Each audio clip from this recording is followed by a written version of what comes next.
नमस्कार, सुप्रभात. आज दीप अमावस्या. सगळ्यांच्या घरी दीपाचं पूजन होतंय. भारतीय संस्कृतीमध्ये दीपाला खूपच अनन्यसाधारण महत्त्व आहे. कारण दीप हे तेजाचंही प्रतीक आहे. आपण सर्व तेज उपासक आहोत.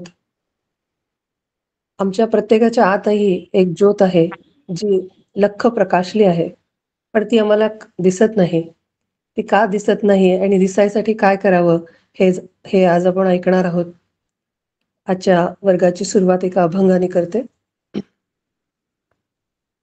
देवाची ये द्वारी उभा क्षणभरी, देवाची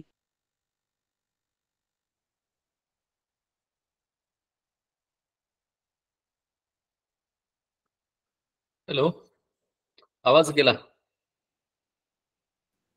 हॅलो. आता आवाज मग गेला तो मध्ये.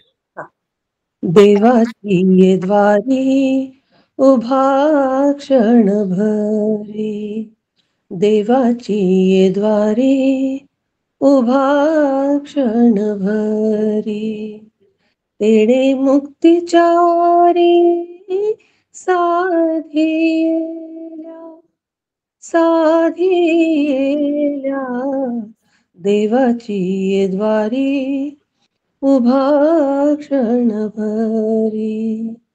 हरिमुखे म्हणा, हरिमुखे म्हणा, हरिमुखे म्हणा,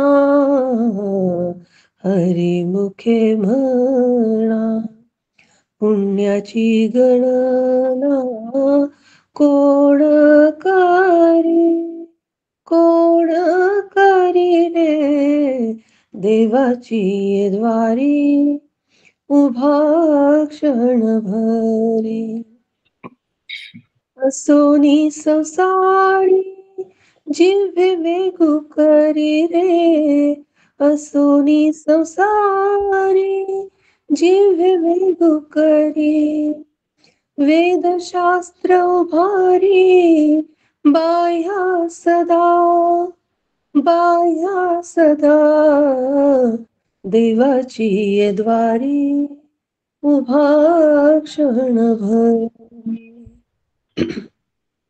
ज्ञानदेव म्हणे व्यासाची ये खुणे, द्वारकेचे राणे पांडवा घरी, द्वारकेचे राणे पांडवा घरी, पांडवा घरी रे, देवाची ये द्वारी उभा क्षणभरी, तेणे मुक्तीच्या वारी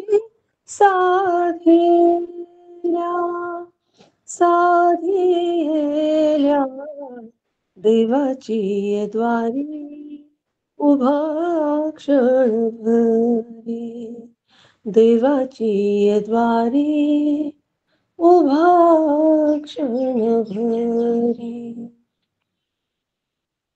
गणेश शारदा चैव सद्गुरु सज्जनस्तथा, आराध्य दैवतं गुह्यं सर्वं मे रघुनंदन. गणेश शारदा सद्गुरु संत सज्जन कुळेश्वरू, सर्व हि माझा रघुवीरू सद्गुरु रूपे श्रीराम. माझे आराध्य दैवत परम गुह्य गुह्यातीत, गुह्यपणाची बात नचले जेथे श्रीराम. ब्रह्मानंदं परमसुखदं केवलं ज्ञानमूर्तिं, द्वन्द्वातीतं गगनसदृशं तत्त्वमस्यादिलक्ष्यम्, एकं नित्यं विमलचलं सर्वधी साक्षिभूतं, भावातीतं त्रिगुणरहितं सद्गुरुं तन्नमामि. गुरुब्रह्मा गुरुर्विष्णु गुरुर्देवो महेश्वरा, गुरु साक्षात् परब्रह्म तस्मै श्री गुरुवे नमः.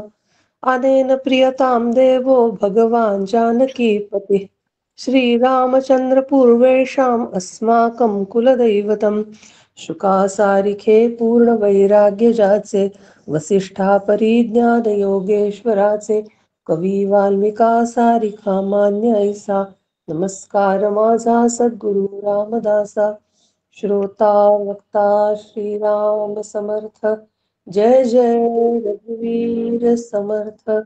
श्रीराम।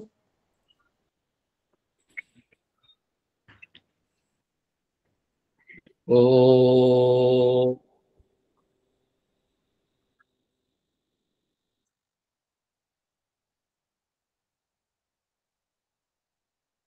ओम सहना भवतु सहनौ भुनक्तु सह वीर्यं कर्वावहै तेजस्विनावधीतमस्तु मां विद्विषावहै।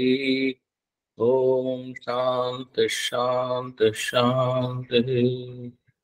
सदाशिवसमारम्भां शङ्कराचार्यमध्यमाम् अस्मदाचार्यपर्यन्तां वन्दे गुरुपरम्पराम्। श्रुतिस्मृतिपुराणानाम् आलयं करुणालयं नमामि भगवत्पादं शङ्करं लोकशङ्करम्।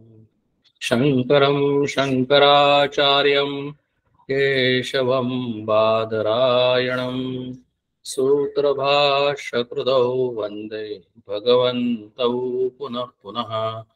ईश्वरो गुरुरात्मेति मूर्तिभेदविभागिनी व्योमवद्व्याप्तदेहाय दक्षिणामूर्तये नमः। मागच्या रविवारी आपण पाहत होतो मोक्ष लक्षण, आणि सहजच पहिल्यांदा प्रश्न केला की मोक्ष म्हणजे काय आणि मोक्ष आम्हाला कधी मिळेल, किती दिवसात मिळेल, हे अतिशय सरळ साधे सोपे आमच्या सर्वांच्या समोर असणारे हे सगळे प्रश्न आहेत. आणि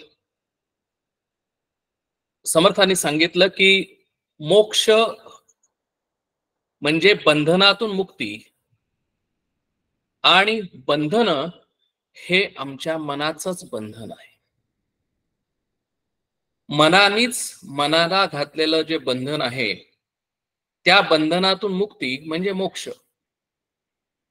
मग आता हे बंधन कुणी घातलंय, तर बंधन दुसऱ्या कुणीही घातलेलं नाही, तर बंधन मीच माझ्या मनाने मलाच बंधन घातलेलं आहे. म्हणजे थोडक्यात आमच्या मनाचं जे कंडिशनिंग झालेलं आहे त्यातून माझं मन किंवा माझ्या मनाचे जे कंडिशनिंग आहे त्या पद्धतीने माझं सगळं वागणं होत असतं. आपण थोडंसं जर उदाहरण घेतलं तर सध्याच्या काळामध्ये तर आम्ही म्हणतो की अरे खूप पाऊस पडतो आहे.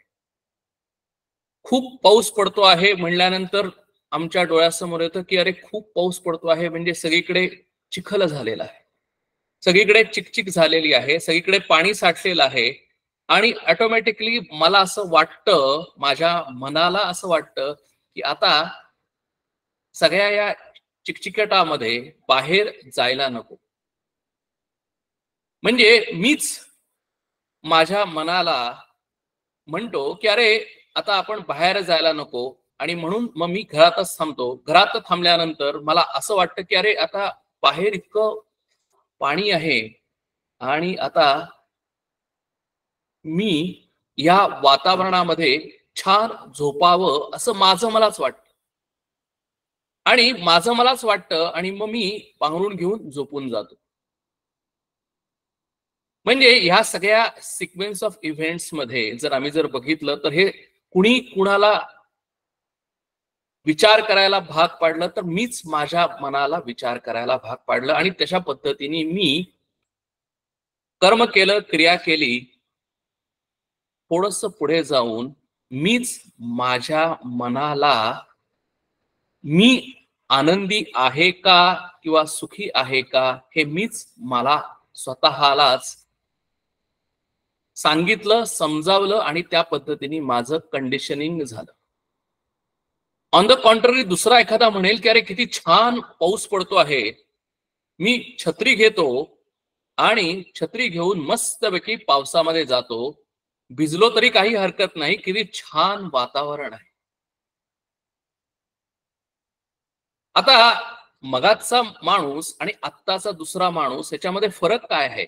वातावरण तेच आहे, तोच पाऊस पडतो आहे, पण त्या पावसाकडे एक जण म्हणतो की आता मला ह्या वातावरणाचा कंटाळा आलेला आहे आणि मी आता जाऊन झोपतो, आणि दुसरा म्हणतो की अरे किती छान वातावरण आहे, मस्तपैकी एन्जॉय करूया. आणि तो त्या बंधनातून मुक्त होतो आणि तो मस्तपैकी बाहेर जाऊन छान पावसामध्ये भिजून येतो. याच्यामध्ये आम्हाला एवढं एक लक्षात येईल की माझं सगळं जे मन आहे तसाच मी आहे. जर माझं मन जर सुखी असेल तर मी सुखी आहे, मी माझं मन जर दुःखी असेल तर मी दुःखी आहे.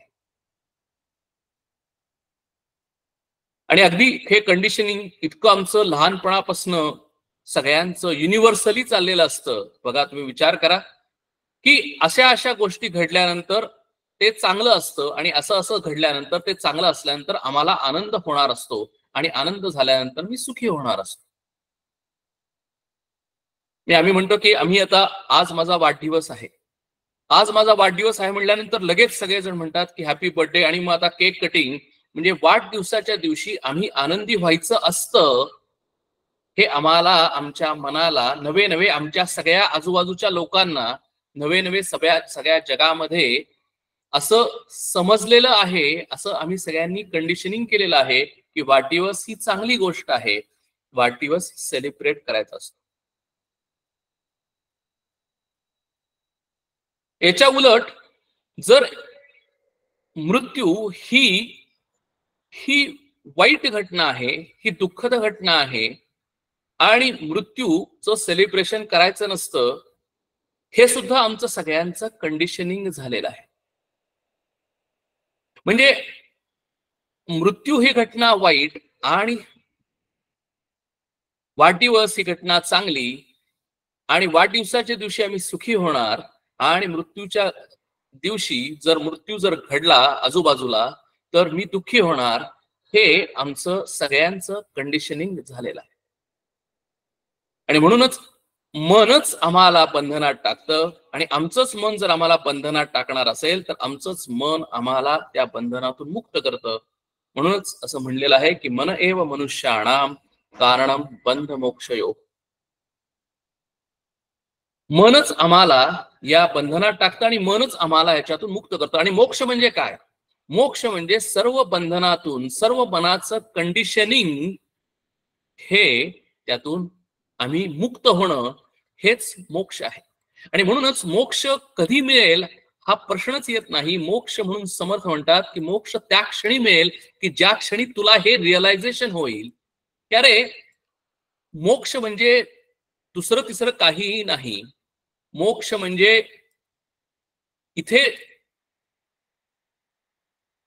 राहून या शरीरामध्ये असतानाच भोगायचा आहे, तो मोक्ष आहे. तो मोक्ष म्हणजे मृत्यू पावल्यानंतर कुठेतरी जाऊन तो मोक्ष मिळणार नाही. कुठेतरी जाऊन काहीतरी मिळवल्यानंतर, काहीतरी केल्यानंतर मोक्ष मिळणं ही चुकीची कल्पना आहे. मोक्ष समर्थ पण मागच्या ह्या समासामध्ये म्हणतात, मागच्या रविवारी आपण पाहिलेलं होतं की जर पाप पुण्यामुळे जर मला मोक्ष मिळणार असेल, आणि म्हणून मी पुण्य करतो आणि म्हणून त्याच्यातून मला मोक्ष मिळणार असेल, किंवा पुढच्या जन्मी मोक्ष मिळणार असेल, हा फक्त आशावाद आहे. ही आमची मनाची स्वतःच केलेली फसवणूक आहे. आणि म्हणून सर्व संत, सर्व वेदांत अतिशय उच्च रवानं सांगतात की अरे आम्हाला जर मोक्ष मिळवायचा असेल तर आम्हाला याच देहामध्ये असताना, याच शरीरामध्ये असताना, याच मनुष्य जन्म मिळाल्यानंतर आम्हाला तो मोक्ष भोगणं हे कर्मप्राप्त आहे, नवे नवे आमचं एक कर्तव्य आहे. आणि मोक्ष म्हणजे काय तर फक्त जे माझं मनाचं कंडिशनिंग आहे ते बदलणं, म्हणजे आमच्या ऐसे संकल्पाचे बंधन संत संगे तुटे जाणं, ऐसे तयाचे लक्षण सांगितलेलं श्रीराम. म्हणजे आम्हाला बंधन कुणी घातलेलं आहे, तर आम्ही आमच्या मनानेच बंधन घातलेलं आहे आणि आमच्या मनाने बंधन आमच्या संकल्पांनी, आमच्या विचारांनी घातलेलं आहे. आणि म्हणून संत सुद्धा म्हणतात की ते मृत्यूचा सोहळा करतात. बघा, संतांनी कधी केक कापलाय, कधी तुम्हाला विचार करा की संत कुणी कधी वाढदिवसाच्या दिवशी केक कापलेला नाही. आणि संत कधीही कुणाच्याही मृत्यूबद्दल कधीही दुःख करत नाहीत, कारण संतांचं कंडिशनिंग, मनाचं कंडिशनिंग हे पूर्णपणे वेगळं आहे. ते बरोबर आमच्या अपोजिट आहे. कारण का की संतांना आमच्या मनाचं महत्व कळलेलं आहे आणि संकल्पामुळेच, आमच्या विचारामुळेच आम्ही बंधनात अडकलेलो आहे. आम्ही असं असं असं म्हणतो म्हणून ते असं असं होतं. आणि म्हणून आम्ही जर म्हणलो की आम्ही बंधनात आहोत, तर आम्ही बंधनात आहोत. आम्ही म्हणलं आम्ही मुक्त आहोत, तर आम्ही मुक्त आहोत. ऐसे संकल्पाचे बंधन संत संगे तुटे जाण, ऐसे तयाचे लक्षण सांगिजेल श्रीराम. मग संकल्पाचं बंधन का म्हणलंय? कारण आम्हाला नेहमी जीवनामध्ये जगत असताना आम्हाला सारखं काहीतरी, आम्हाला आमच्यामध्ये काहीतरी कमी आहे असं वाटत असतं. म्हणजे आम्हाला काहीतरी भोगायचं असतं, आम्हाला काहीतरी मिळवायचं असतं, म्हणून आमच्या मनामध्ये संकल्प येतो, म्हणजेच आमच्या मनामध्ये इच्छा येते, आमच्या मनामध्ये कामना येते. मग आमच्या मनामध्ये संकल्प, कामना, इच्छा, वासना काय येते? हा लॉजिकली प्रश्न विचारायचा आमचा आम्हालाच. कारण समर्थांनीच या समासामध्ये सांगितलेलं आहे, तर विवेकानेच आम्हाला मोक्ष मिळतो. विवेकानेच आम्ही या मनाच्या बंधनातून मुक्त होतो. कारण हे बंधन हे मनाचंच आहे, विचारांचंच आहे. मन म्हणजे काय? तर विचार, थॉट्स, वृत्ती, स्वभाव. आणि जर याच्यातून मुक्त व्हायचं असेल, तर आम्हाला आमची वृत्ती बदलली पाहिजे, आमचा स्वभाव बदलला पाहिजे, आमचे थॉट्स, विचार बदलले पाहिजे. मग मन म्हणजे काय? तर it is streaming of thoughts, एका पाठोपाठ एका पाठोपाठ एका पाठोपाठ येणाऱ्या वृत्ती, विचार म्हणजेच आमचे संकल्प. मग संकल्प काय येतात? आमच्या मनामध्ये विचार काय येतात? तर याचं कारण असं आहे की आम्हाला इनहेरंटली प्रत्येकाला असं वाटतं की I am not happy with myself. मी माझ्यावर सुखी नाही, म्हणजेच माझ्याकडे काहीतरी कमी आहे आणि ती कमी मी पूर्ण करण्यासाठी संकल्प ठेवतो, विचार करतो, त्याच्यामध्ये मी ती गोष्ट मिळवण्याचा प्रयत्न करतो. उदाहरण घेऊया. आपल्या सगळ्यांना माहिती आहे की आज माझ्याकडे संपत्ती कमी आहे, मला 3 BHK घेता येत नाही आणि म्हणून मला 3 BHK पाहिजे. म्हणून मी संकल्प करतो, इच्छा करतो, कामना करतो की मला 3 BHK पाहिजे आणि 3 BHK मिळाल्यानंतर मी सुखी होईन, आनंद होईन. आणि मग मी काय करतो? तर त्यासाठी कर्म कर्म करतो, कष्ट करतो, नोकरी करतो, पैसे मिळवतो, पैसे साठवतो आणि नंतर लोन काढतो आणि लोनच्या बंधनामध्ये मी बांधून घेतो. 30 वर्ष मी त्या लोन मध्ये अडकून राहतो आणि इकडे मी म्हणतो मनाने की मी आता आनंदी झालेलो आहे. बघा, म्हणजे मनानेच मी आनंदी होणार हे मीच ठरवलेलं आहे आणि मीच त्या पद्धतीने वागून, तशा पद्धतीने मीच आनंदी होण्याचा प्रयत्न करतो. हेच बंधन आहे, हेच संकल्पाचं बंधन आहे. मग प्रश्न येतो की संकल्प, वासना, कामना कुठून निर्माण होतात? तर माझ्याकडे काहीतरी कमी आहे. I am not happy with myself, I am not happy with my overall condition, whether it is mind, whether it is people around me, whether it is instances in my life. याच्यामुळे मला ते बदलण्यासाठी संकल्प पाहिजे, ती गोष्ट change करण्यासाठी मला संकल्प पाहिजे. आणि म्हणूनच सर्व संकल्पाचं कारण हे एकच आहे की I am not happy with myself. मग परत पुढचा प्रश्न आहे की why I am not happy with myself. मी का आज जीवनामध्ये जगत असताना मी आनंदी का नाही? आणि मी आनंदी का नाही याचं कारण मी कोण आहे, तो आनंदच मी आहे, तो आनंदच माझ्या जवळ आहे. नवे नवे मला कुठल्याही गोष्टीची, बाहेरच्या गोष्टीची, कुठल्याही संकल्पाची, कुठल्याही कामनेची, कुठल्याही वासनेची ऍडिशनल आवश्यकता नाही. हे जर मला कळलं तरच मला कळेल की मला काहीही न मिळवता, काहीही न करता, काहीही संकल्प न येता मी आनंदामध्ये राहीन. नवे नवे मी I will be happy with myself. आणि ज्या वेळेला I accept myself as it is without any conditions, कारण आमचे सगळे कंडिशन्सच आम्ही सांगतो की मी 3 BHK मिळाल्यानंतर मी आनंदी होईन, माझी मुलं मोठी झाल्यानंतर मी आनंदी होईन, माझी मुलं जवळ आल्यानंतर मी आनंदी होईन, मुलांचं लग्न झाल्यानंतर मी आनंदी होईन. म्हणजे या सगळ्या संकल्पामधून मी आनंदी होण्याचा प्रयत्न करतो. आणि जे मला कधीही होत नाही आणि ते कधीही होणार नाही. आणि हे ज्या वेळेला मला कळेल की ज्या वेळेला की मला याची गरजच नाही, या कुठल्याही संकल्पाची मला गरज नाही, I am happy with myself, I accept myself as it is. आणि हे मला फक्त संत संघामुळे कळतं. मला बाकी कुठल्याही गोष्टीमुळे कळत नाही. मी कितीही वाचलं तरी मला कळत नाही. मी आजूबाजूच्या माझ्या मित्रांना बोललो, त्यांच्याशी डिस्कशन केलं तरी मला कळत नाही, कारण ती आमच्यासारखीच आहेत.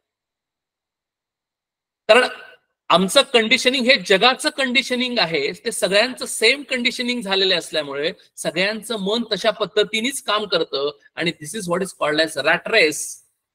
आणि आम्ही सगळेजण त्याच रेसमधून जातो. आणि हे जर आम्हाला जर तुटायचं असेल, हे जर सोडायचं असेल, तर आम्हाला अध्यात्म म्हणजे संत संघ. आणि खरं तसं बघायला गेलं तर अध्यात्म फार अवघड नाही, फक्त आम्हाला हे कुणी सांगितलेलं नाही. आणि म्हणून इथे सांगतात की ऐसे संकल्पाचे बंधन संत संगे तुटे जाणं, ऐसे तयाचे लक्षण सांगिजेल श्रीराम. किती सोपं आहे की या संकल्पानी म्हणजेच तुझ्या मनानीच तुझं बंधन आहे. आणि त्या बंधनानी तू दुःखी झालेला आहेस. त्या बंधनानी तुझ्या आयुष्यामध्ये दुःख आहे, चिंता आहे, इनसेक्युरिटी आहे, टेन्शन्स आहेत. सर्व जे काही तू जमा केलेलं आहेस, दुसऱ्या कुणीही जमा केलेलं नाही.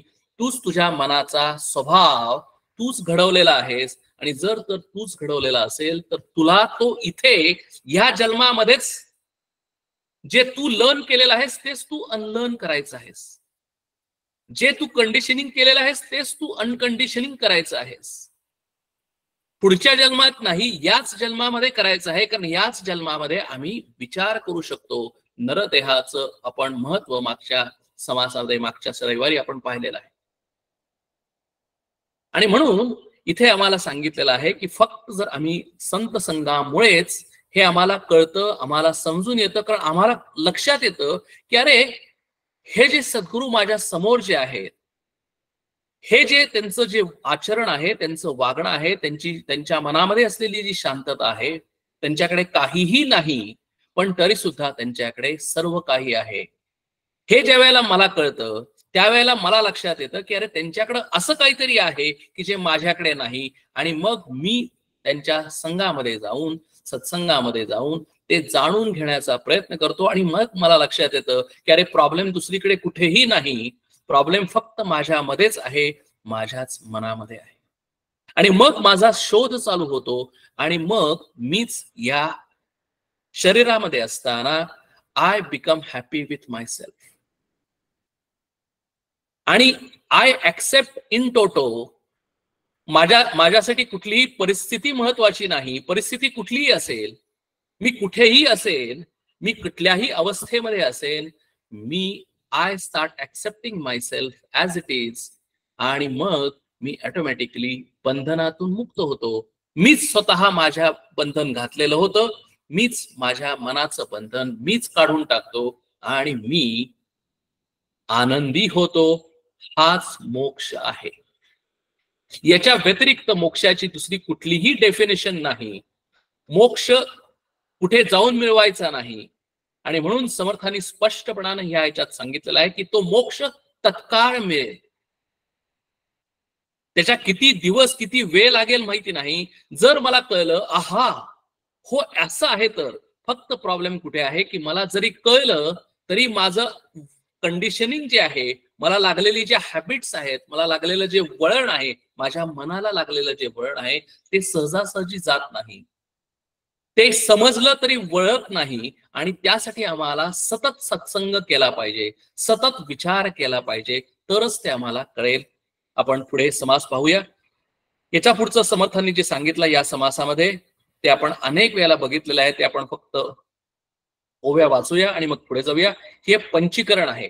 ही सृष्टी कशी निर्माण झाली, मी कसा निर्माण झालो, सर्वांची शरीर कशी निर्माण झाली, सर्वांचं मन कसं निर्माण झालं, पंचमहाभूत म्हणजे काय, पंचभौतिक हे विश्व म्हणजे काय, पंचविषय म्हणजे काय, मी या जीवनामध्ये जगत असताना कशा पद्धतीने मी जगतो, कशा पद्धतीने मी इनपुट सेन्सेस घेतो, मी कशा पद्धतीने रिस्पॉन्स देतो, हे आपण अनेक वेळेला पाहिलेलं आहे. तेव्हा आपण फक्त या ओव्या वाचू. जर कुणाला काही शंका असतील तर आपण नंतर विचारूया. पाचा भूतांचे शरीर निर्माण झाले सचराचर, प्रकृती स्वभावे जगताकार, वर्तो लागे श्रीराम. देह अवस्था अभिमान, स्थाने भोग मात्रा गुण, आदि शक्ती करून लक्षण, चौपुटी तत्वांचे श्रीराम. ऐसी पिंड ब्रह्मांड रचना, विस्तारे वाढली कल्पना, निर्धारिता तत्वज्ञाना मते भांबावली श्रीराम. समर्थ इथं म्हणतात की अरे हे पिंड म्हणजे मी स्वतः आणि ब्रह्मांड म्हणजे हे जे विश्व आहे ते स्केलेबल मॉडेल आहे. जसं माझ्या या पिंडामध्ये आहे, माझ्या पिंडामध्ये जसं सर्व काही पंचभौतिक आहे, तसंच या ब्रह्मांडामध्ये सुद्धा सर्व काही पंचभौतिक आहे. मला जसं मन आहे तसं ब्रह्मांडाचं सुद्धा मन आहे. आणि म्हणूनच आम्हाला हे एकदा कळून घेतलं की आम्हाला लक्षात येतं की अरे जे ब्रह्मांडामध्ये आहे तेच या पिंडामध्ये आहे, म्हणजे मी सुद्धा तेवढाच पॉवरफुल आहे. ऐसी पिंड ब्रह्मांड रचना,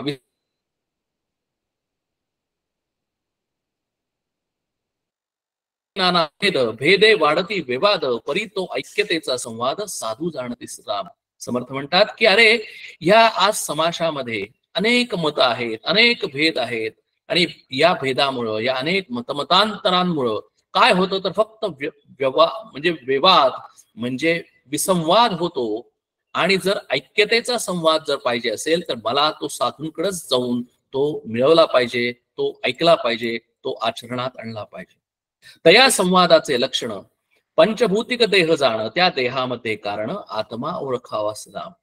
जोपर्यंत मी या देहाला महत्व देतो, जोपर्यंत या देहाला चैतन्य देणारा, या देहाला चालवणारा आत्मा आहे हे मला कळत नाही, तोपर्यंत माझ्या संकल्प, माझे इच्छा, माझ्या कामना कधीही कमी होणार नाही. देह अंती नासोन जाये, त्यास आत्मा म्हणू नये, नाना तत्वांचा समुदाय देहामध्ये आला श्रीराम. अंतःकरण प्राणादिक विषय इंद्रिय दशक, हा सूक्ष्माचा विवेक बोलिला शास्त्री श्रीराम. घेता सूक्ष्माची शुद्धी, भिन्न अंतःकरण मन बुद्धी, नाना तत्वांचे उपाधी, वेगळा आत्मा श्रीराम. आपण आत्मा आणि अनात्मा याच्यावर अनेक वेळेला चर्चा केलेली आहे. आत्मा वेगळा आणि अनात्मा वेगळा. आत्मा कधीही जन्म आणि मृत्यू नाही, अनात्मा जन्म आणि मृत्यू आहे. आत्म्यामध्ये विकार नाहीत, आत्म्यामध्ये विकार नाहीत, अनात्म्यामध्ये विकार आहे. स्थूल सूक्ष्म कारण महाकारण, विराट हिरण्य अव्याकृत, मूळ प्रकृती जाण, ऐसे अष्टदेह श्रीराम. चारी पिंडी चारी ब्रह्मांडी, ऐसी अष्टदेहाची प्रौढी, प्रकृती पुरुषांची वाढी, दशदेह बोलीचे श्रीराम. ऐसे तत्वांचे लक्षण, आत्मा साक्षी विलक्षण, कार्य करता कारण, दृश्यात तयाचे श्रीराम. जीव शिव पिंड ब्रह्मांड, माये अविद्येचे बंड, हे सांगता असे उदंड, परी आत्मा तो वेगळा श्रीराम. पाहो जाता आत्मेचारी, त्याचे लक्षण अवधारी, हे जाणोनी अभ्यांतरी, सुदृढ करावे श्रीराम. म्हणून मगाशी जे आपण म्हणलं की मोक्ष मोक्ष म्हणजे काय, तर I am happy with myself, I accept as it is with myself. हे केव्हा होईल? जोपर्यंत मी स्वतःला शरीर समजतो तोपर्यंत हे होणार नाही. जोपर्यंत माझ्या मनामध्ये वेगवेगळ्या शंका कुशंका आहेत, माझ्या मनामध्ये वेगवेगळ्या इच्छा वासना कामना आहेत, तोपर्यंत हे होणार नाही. जोपर्यंत मी या शरीरापासून, मी ह्या मनापासून वेगळा आहे आणि मी ते आत्मस्वरूप आहे, तोपर्यंत मला हे कळणार नाही, मला हे समजणार नाही. आणि म्हणून हे अभ्यास सुदृढ करावा. आणि मग ज्या वेळेला मला कळेल की अरे मी देह नाही, मी मन नाही, मीच तो आत्मा आहे, जो चैतन्य स्वरूप आत्मा, जो माझ्या आतच आहे, हे ज्या वेळेला मला कळेल, आणि तो आत्मा स्वतः ज्ञान स्वरूप आहे, तो आत्मा स्वतः आनंद स्वरूप आहे, तो स्वतः सच्चित आनंद स्वरूप आहे, हे ज्या वेळेला मला अभ्यासाने सुदृढ करावे असं म्हणलेलं आहे. कारण नुसतं कळून उपयोग नाही. जर नुसतं कळलं तर काय होईल? फक्त मला कळेल की अहम ब्रह्मास्मी आणि I am happy with myself, हे होणार नाही. मला कळेल की मी हॅपी होऊ शकतो, पण स्वभावतः माझ्या आयुष्यामध्ये काहीही फरक पडणार नाही. जसं आहे, जसं मी काल वागत होतो तसंच वागणार, काल जसा दुःखी होतो तसाच आज दुःखी होणार, काल जशा इच्छा कामना संकल्प माझ्या मनामध्ये होते तसंच मी आजही होणार. आणि म्हणून समर्थांनी शब्द वापरलेला आहे की हे जाणोनी, हे समजून अभ्यांतरी सुदृढ धरावे. हा अभ्यास आहे. सुदृढ झाल्याशिवाय, जसं शरीर सुदृढ झाल्याशिवाय आम्हाला चांगलं फिटनेस मिळत नाही, फिजिकल फिटनेस, तसं आमचं मन तयार झाल्याशिवाय, हा मनाचा अभ्यास झाल्याशिवाय, मन सुदृढ झाल्याशिवाय आम्ही कधीही आनंदी होणार नाही. हे काळ्या दगडावरची रेघ आहे.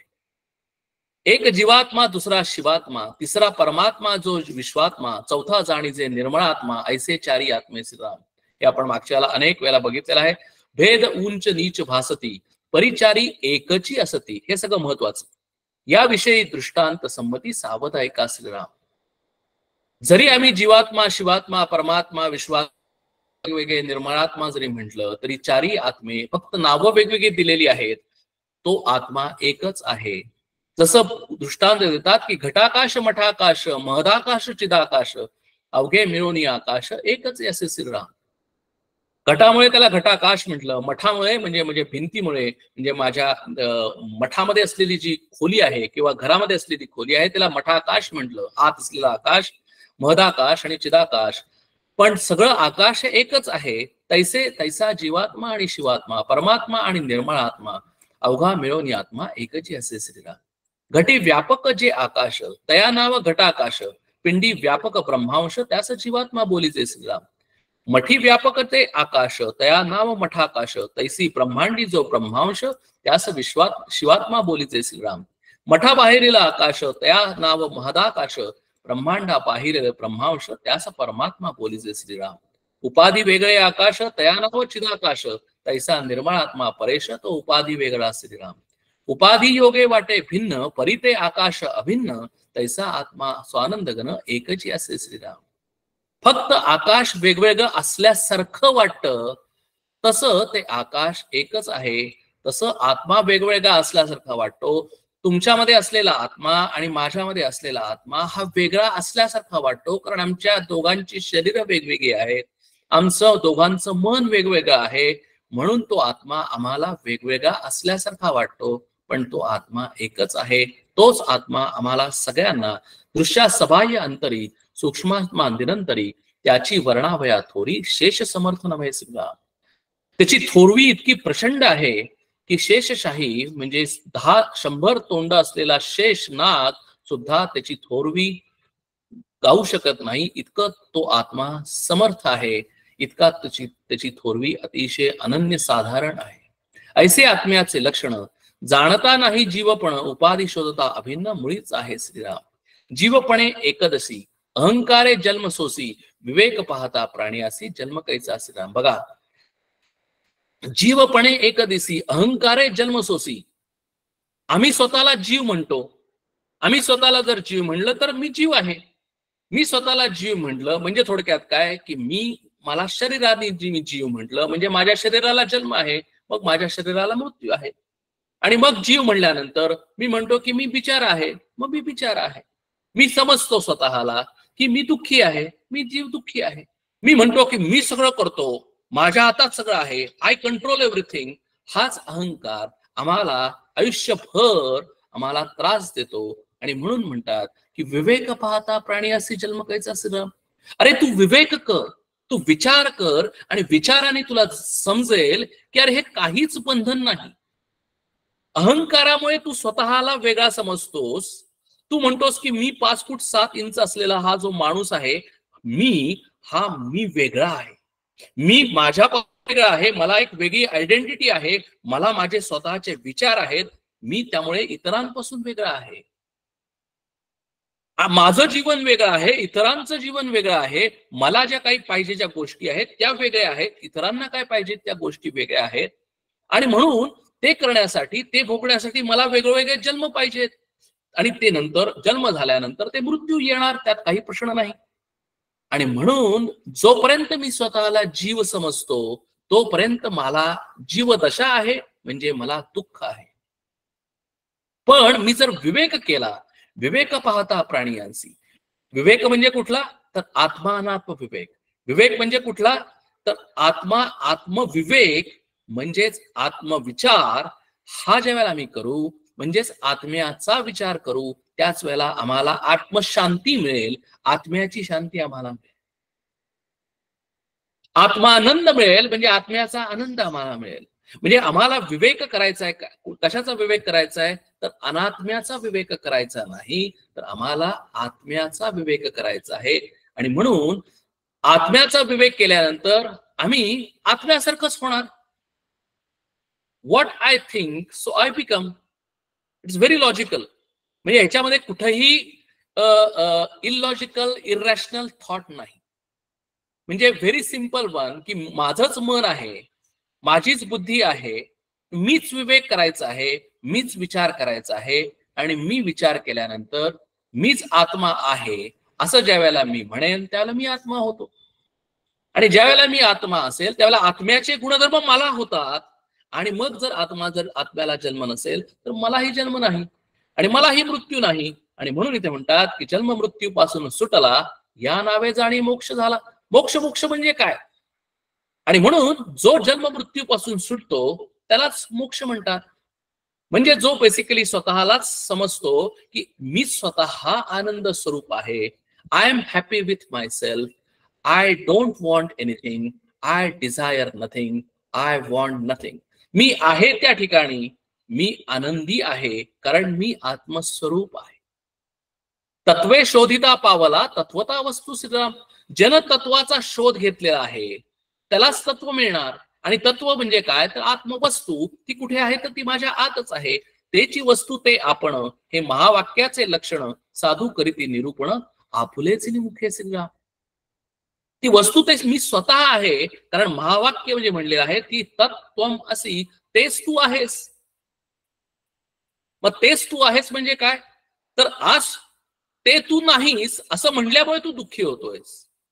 ते तू नाहीस म्हणजे काय, तर ती वस्तू, तो आत्मा तू नाहीस. मग कोण आहे, तर मी शरीर आहे. मग शरीर आहे म्हणल्यानंतर मग शरीराला जन्म मृत्यू आहे, शरीराला दुःख आहे, शरीराला रोग आहेत.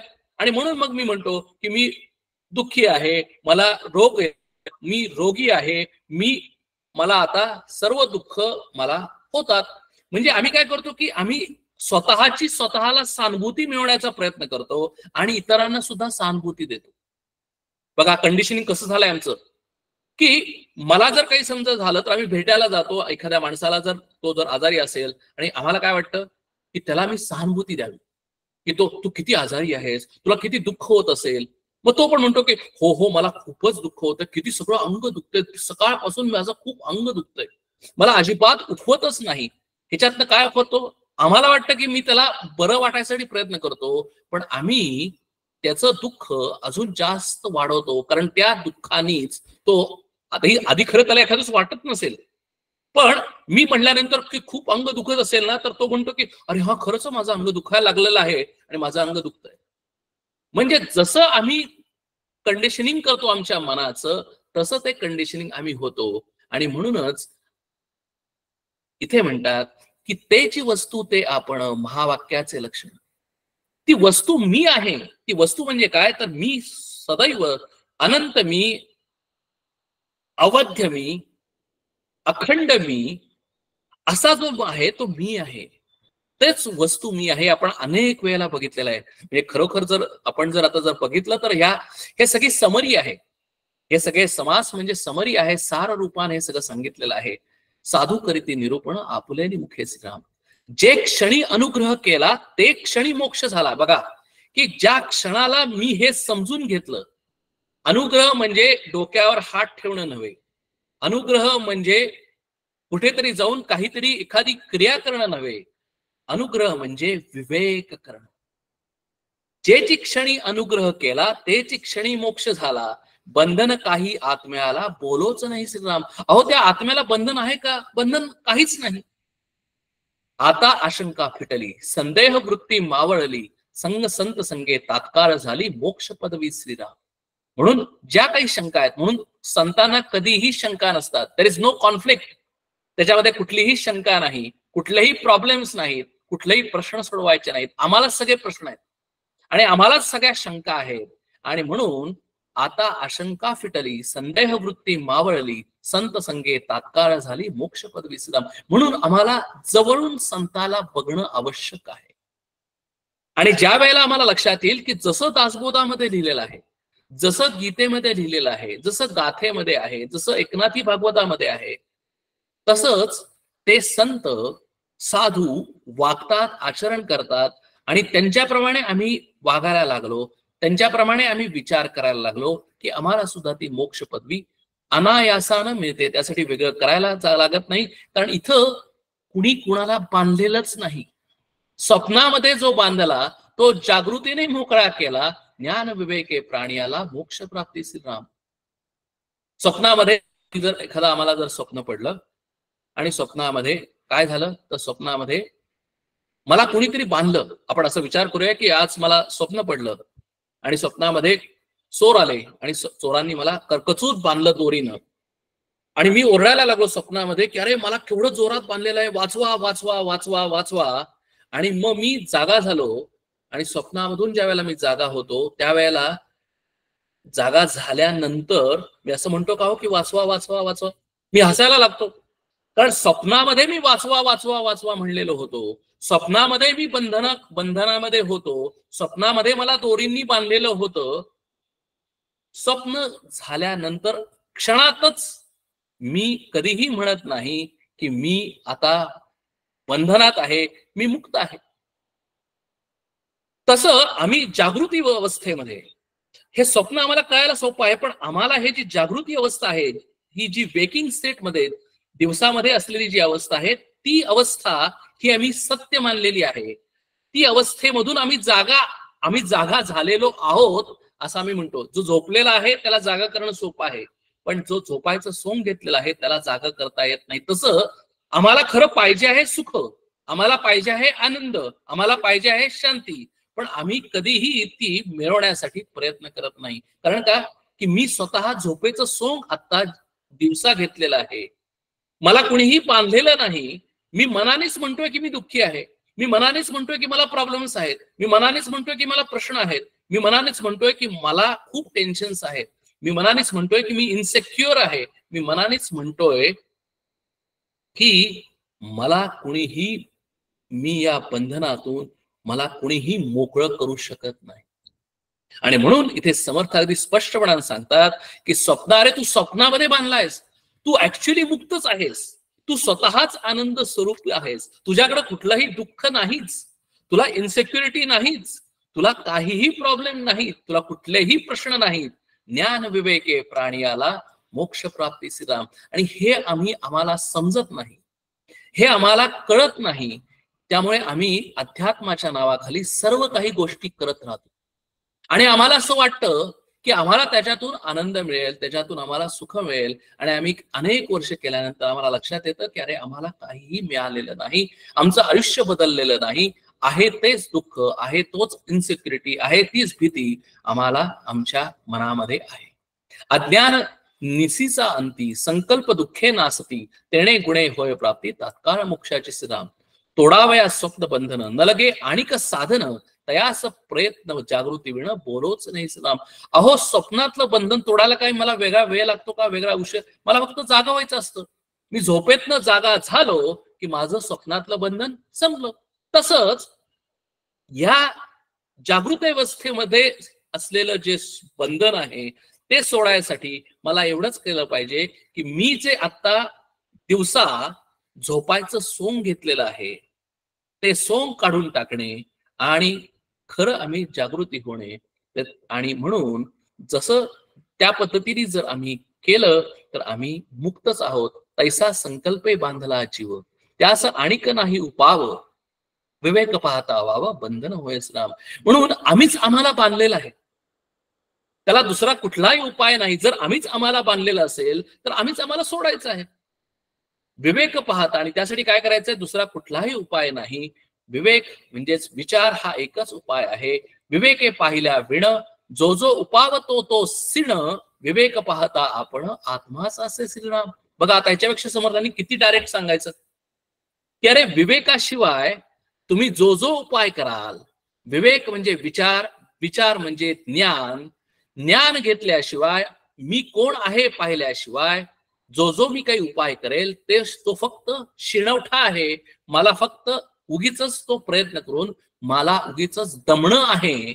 विवेक पाहता आपण आत्माच असे श्रीराम. अरे विवेकाने जर बघितलं तर मी स्वतःच आत्मस्वरूप आहे हे माझं मला कळेल. आणि आत्म्याच्या ठाई काही बंद मोक्ष दोन्ही नाही, जन्म मृत्यू हे सर्वही आत्मत्वी न घडे श्रीराम. म्हणजे काय तर आत्म्याच्या ठिकाणी मी जर स्वतः जर आत्मस्वरूप असेल, मी स्वतः जर आत्मा असेल, अहम ब्रह्मास्मी ही जर आमच्या शास्त्रांनी उपनिषदांनी सांगितलेलं महावाक्य असेल तर त्या आत्म्याला बंधही नाही आणि मोक्षही नाही. म्हणजे मला बंधनही नाही आणि मला मोक्षही नाही. बंधन आहे म्हणून मुक्तता आहे, बंधन आहे म्हणून मोक्ष आहे. जर मी म्हणलं की मला बंधनही नाही तर मग अपोजिट मोक्षही नाही. म्हणजे जाणीव नेणीव भगवंती नाही, तिथे काहीच नाही. ती फक्त अवस्था आहे आणि ती अवस्था म्हणजेच आत्मस्वरूपाची आनंद अवस्था आहे.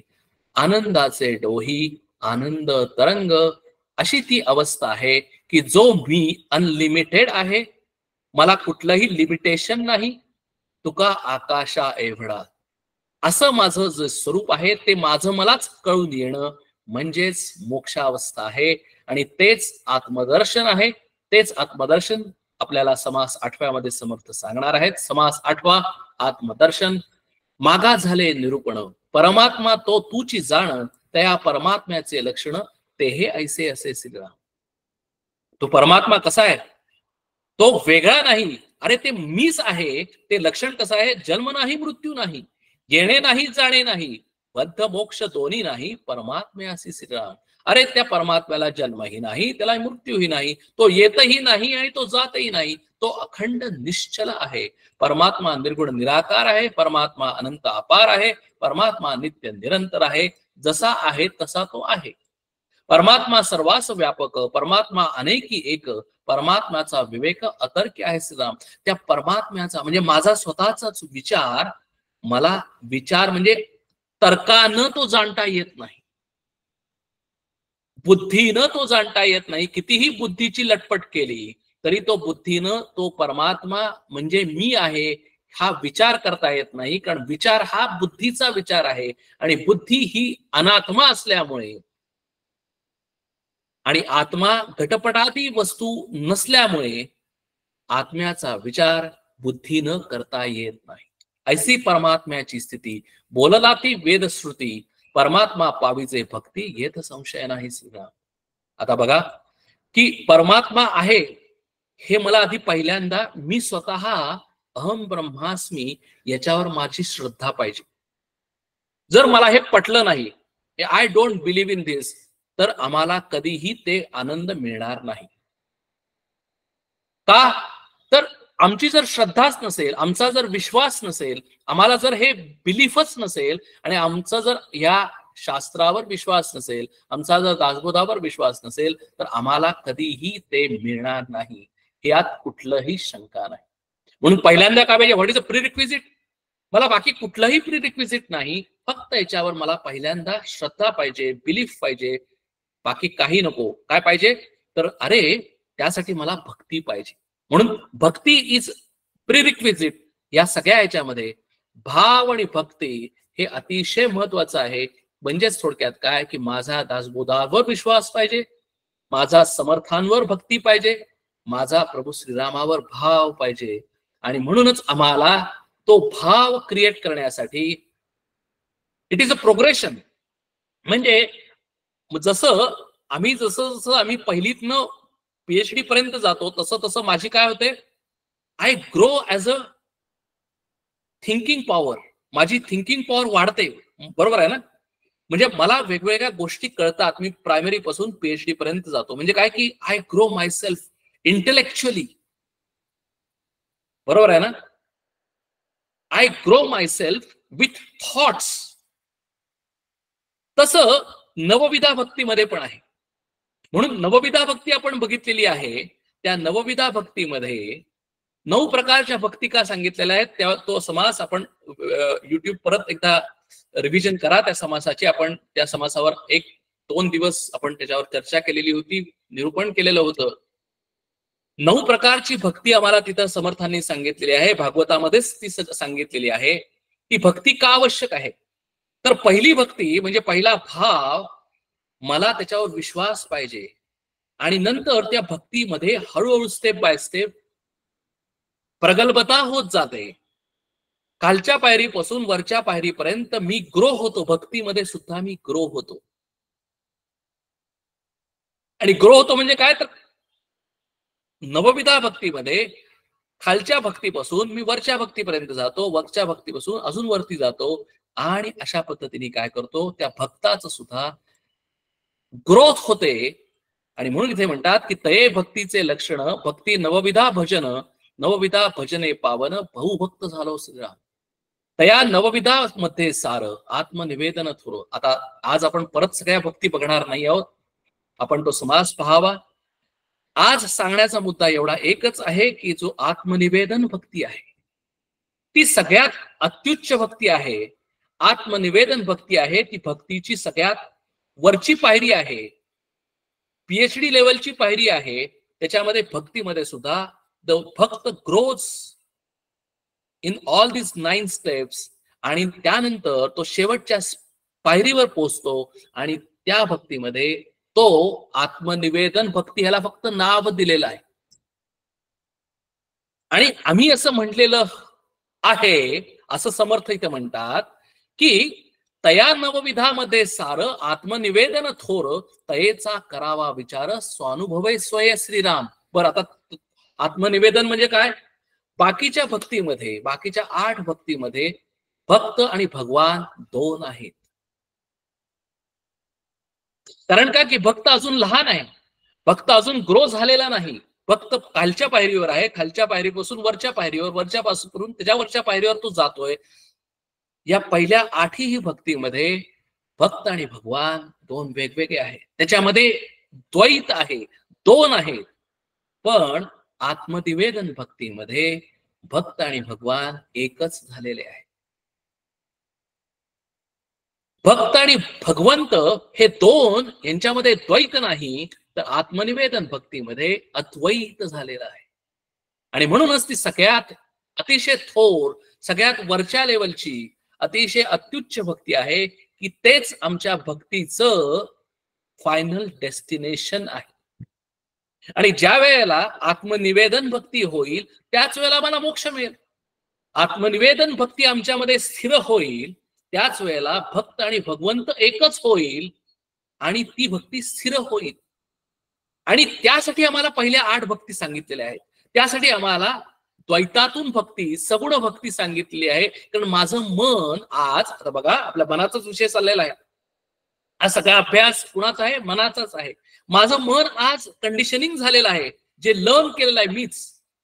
माझ्याच पाठीवर जे सगळं गिचकाडा झालेला आहे तो कुणी केलेला आहे? मीच केलेला आहे. या मनामध्ये कंडिशनिंग कुणी केलेलं आहे की हे दुःख आहे, जन्म म्हणजे चांगला आहे, मृत्यू म्हणजे वाईट आहे, असं झाल्यानंतर मी सुखी होतो, हा संपत्ती मिळाल्यानंतर मी सुखी होतो, 4 BHK झाल्यानंतर मी सुखी होतो, कुणाचा मृत्यू झाल्यानंतर मी दुःखी होतो.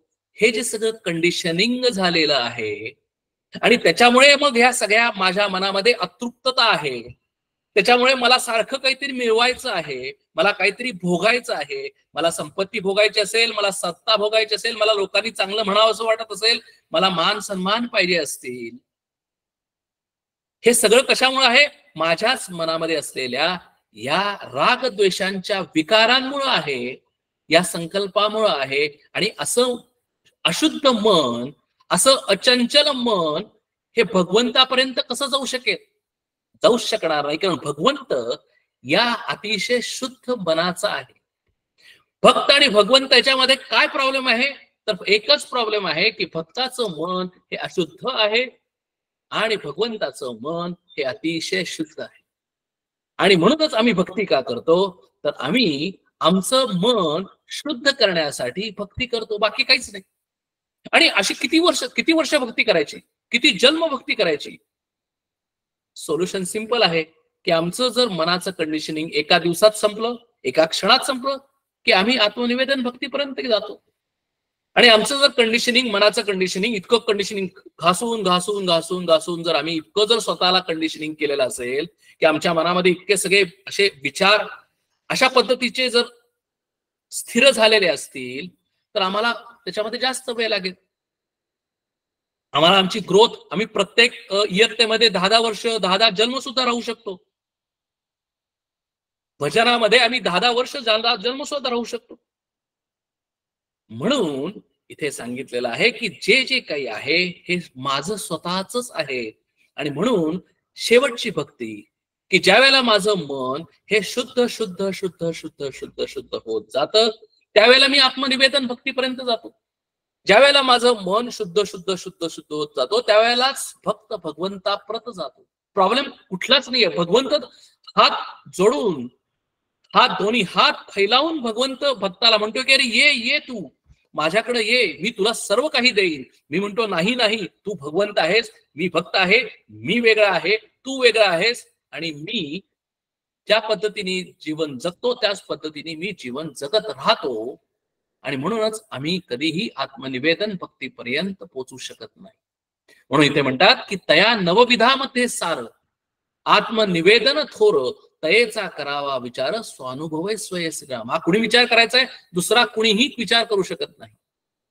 उद्धरेत आत्मना आत्मानम, असं गीतेमध्ये म्हणलेलं आहे 6व्या अध्यायामध्ये.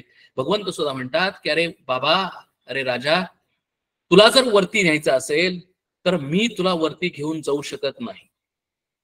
तुझा तूच विचार करायला पाहिजे, स्वानुभव तुझा तुलाच यायला पाहिजे, तुझा तूच विचार करा, कारण तुझं मन आहे. ज्या अर्थी तुझं मन आहे त्या अर्थी तुलाच त्याच्यावर विचार केला पाहिजे. तुझं मन म्हणजे जर तुझं शरीर आणि तुझं मन जर तू अशुद्ध केलं असेल तर तुझं मन तूच शुद्ध केलं पाहिजे. म्हणून तयेचा करावा विचार, स्वानुभवे स्वय श्रीराम, आपुलिया स्वानुभवे आपणास निवेदावे, आत्मनिवेदन जाणावे ऐसे ऐसे असे श्रीराम. म्हणून डेस्टिनेशन, आता हे सगळं आत्मदर्शन आहे, दिस इज द फायनल डेस्टिनेशन. म्हणजे आम्हाला जर्नी कुठेपर्यंत करायचा आहे, हा शोध कुठेपर्यंत आहे? शोध एवढंच आहे की I basically accept myself as it is, I am happy with myself, I want nothing, I desire nothing. हेच आत्मनिवेदन आहे. आणि म्हणून साधकाचं, भक्ताचं काय अभ्यास आहे किंवा काय जर्नी आहे? हा तर जर्नी एकच आहे की आज भक्त, साधक स्वतःला ऍक्सेप्ट करत नाही. तो स्वतःला समजत नाही, तो स्वतःला बिचारा जीव समजतो, दुःखी जीव समजतो, इन्सिक्युअर जीव समजतो, टेन्शन्स मध्ये असलेला माणूस समजतो. हळूहळू हळूहळू त्याला ज्या वेळेला आपुलिया स्वानुभवे, भक्ती करत करत करत करत, step by step step by step step by step, खालच्या पायरीवरून वरच्या पायरीवर, वरच्या पायरीवरून दुसऱ्या पायरीवर, पहिलीतून दुसरीमध्ये, दुसरीतून तिसरीमध्ये, शेवटी कुठं जायचं आहे? फक्त आत्मनिवेदन जाणावे ऐसे ऐसे श्रीराम. म्हणजे आमचं उद्दिष्ट काय आहे की आम्हाला भगवंत व्हायचं आहे, बाकी काहीच नाही. पण मजा अशी आहे की मी भगवंत आहे म्हणून भागत नाही. भगवंतानी म्हणलं पाहिजे की अरे तू आता भगवंत झालेला आहेस. भगवंतानी आत्मनिवेदन भक्ती, आपण मागच्या वेळेला बघितलं होतं, ही मी म्हणून उपयोगी नाही की मी आत्मनिवेदन भक्तीमध्ये आहे. कारण का की ज्या वेळेला मी म्हणतो त्यावेळेला मी द्वैतामध्येच आहे, हे भगवंतानी आम्हाला मिठी मारणं आवश्यक आहे आणि आमच्यापाशी एकरूप होणं आवश्यक आहे. ती आत्मनिवेदन भक्तीचा अधिकार हा भगवंताला आहे, भक्ताला नाही. आणि म्हणून मी काय म्हणतो, मी कुठल्या कारण प्रत्येक हे सुद्धा आमचं कंडिशनिंग आहे. मी मोठा साधक आहे, मी श्रेष्ठ साधक आहे, मी एवढी भक्ती करतो, हे सुद्धा आमचा अहंकार आहे, हे आमचं कंडिशनिंग आहे. खरा तसा जर भक्त असेल तर तो भक्त अतिशय नम्र असतो. तो भक्तामध्ये काहीही नाही. म्हणूनच हे लक्षणं पण सांगितलंय की अद्वेष्टा सर्वभूतानां मैत्र करुणैवच निर्ममो निरहंकार समदुःख सुखक्षमी. ही भक्ताची लक्षणं 12व्या अध्यायामध्ये सांगितले आहे. 13व्या अध्यायामध्ये ज्ञानी भक्ताचं लक्षण सांगितलंय, अमानित्वम अदंबित्वम अहिंसा क्षांतिरार्जवम. म्हणजे कुठल्याही पद्धतीने जरी आम्ही विचार केला, कुठलाही मार्ग जरी घेतला, कर्मयोग घेतला, भक्तियोग घेतला, ज्ञानयोग घेतला, काहीही घेतलं तरी फायनली आम्हाला कुठं जायचंय? Finally at the end of the day आत्मनिवेदन म्हणजेच एकत्वानी त्या भगवंताला जाणणे, भक्त आणि भगवंत एक होणे, या एकत्वाचं जे डेस्टिनेशन आहे that is the final destination आहे.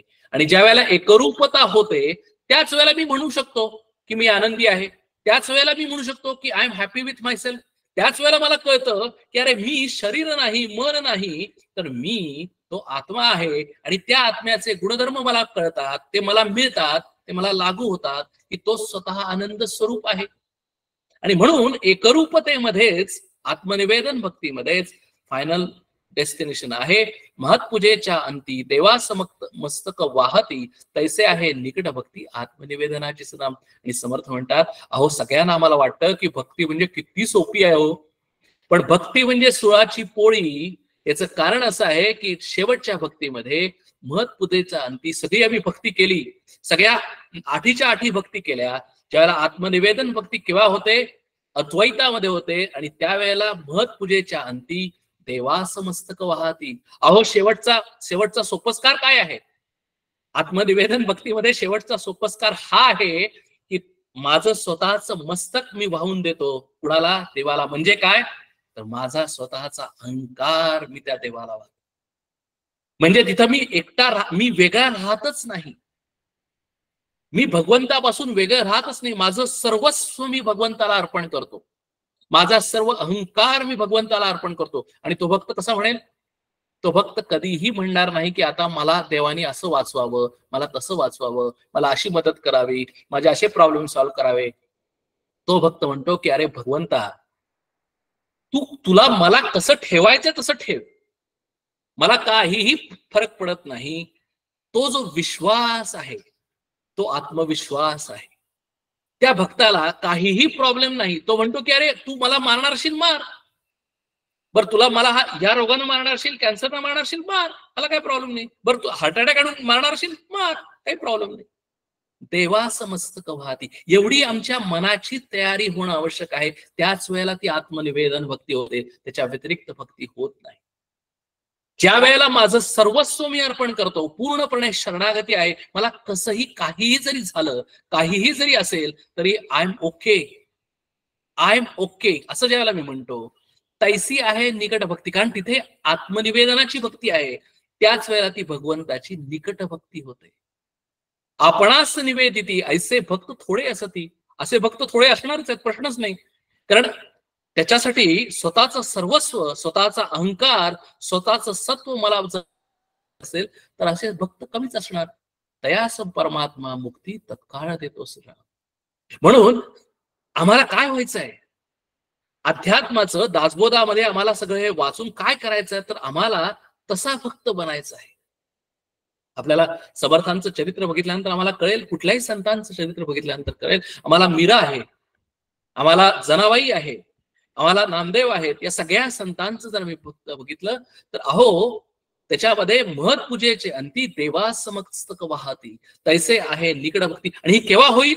ज्या वेळेला माझ्या मनातलं सगळे संकल्प निघून जातील, माझ्या मनातील सर्व जळमट निघून जातील, माझं मन ज्यावेळेला अतिशय शुद्ध होईल, माझ्या मनामध्ये कुठलेही संकल्प नाहीत, मला काहीही मिळवायचं नाही, मला माझ्यासाठी काहीही नको, अशी ज्या वेळेला अवस्था निर्माण होईल, म्हणजेच विवेकानी वैराग्य निर्माण होईल, त्याच वेळेला मी माझं मस्तक म्हणजे माझा अहंकार पूर्णपणे देवापाशी पाहू शकेन.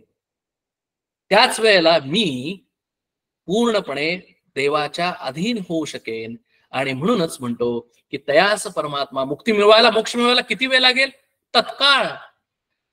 मग प्रॉब्लेम कुठे आहे? आम्हालाच प्रॉब्लेम आहे, माझ्या मनामध्येच प्रॉब्लेम आहे. हे कितीही मी जरी ऐकलं, कितीही जरी मी समजावून घेतलं, तरीही वागत असताना, आचरणात असताना, जीवनामध्ये असताना, माणसांमध्ये असताना हे माझा भाव कधीही असा होत नाही. आणि म्हणूनच आम्हाला प्रॉब्लेम आहे, म्हणूनच आम्हाला अभ्यास करणं आवश्यक आहे, म्हणूनच आम्हाला वेगवेगळ्या प्रकारच्या द्वैत भक्ती, पहिल्या 8 भक्ती केल्याच पाहिजेत. त्याशिवाय आम्ही आत्मनिवेदनापर्यंत पोहोचू शकत नाही. आणि सगळं सार कुठे आहे की आम्ही कधी एकदा आत्मनिवेदन भक्तीसाठी प्रयत्न करतो आहे, आणि कधी ज्या वेळेला आम्ही तिथपर्यंत पोहोचेल त्यावेळेला तयास परमात्मा मुक्ती, त्याच वेळेला आम्ही म्हणू शकतो की I am happy with my self. तोपर्यंत आम्ही कधीही म्हणू शकत नाही.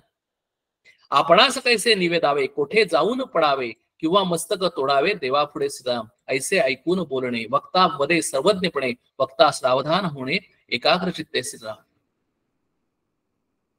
जो श्रोता आहे या समासाचा म्हणजे कोण? तर कल्याण स्वामी. लगेच प्रश्न विचारतात की अहो मला कळलं, मला पटलं सुद्धा, आणि मला आत्मनिवेदन भक्ती पाहिजे आहे.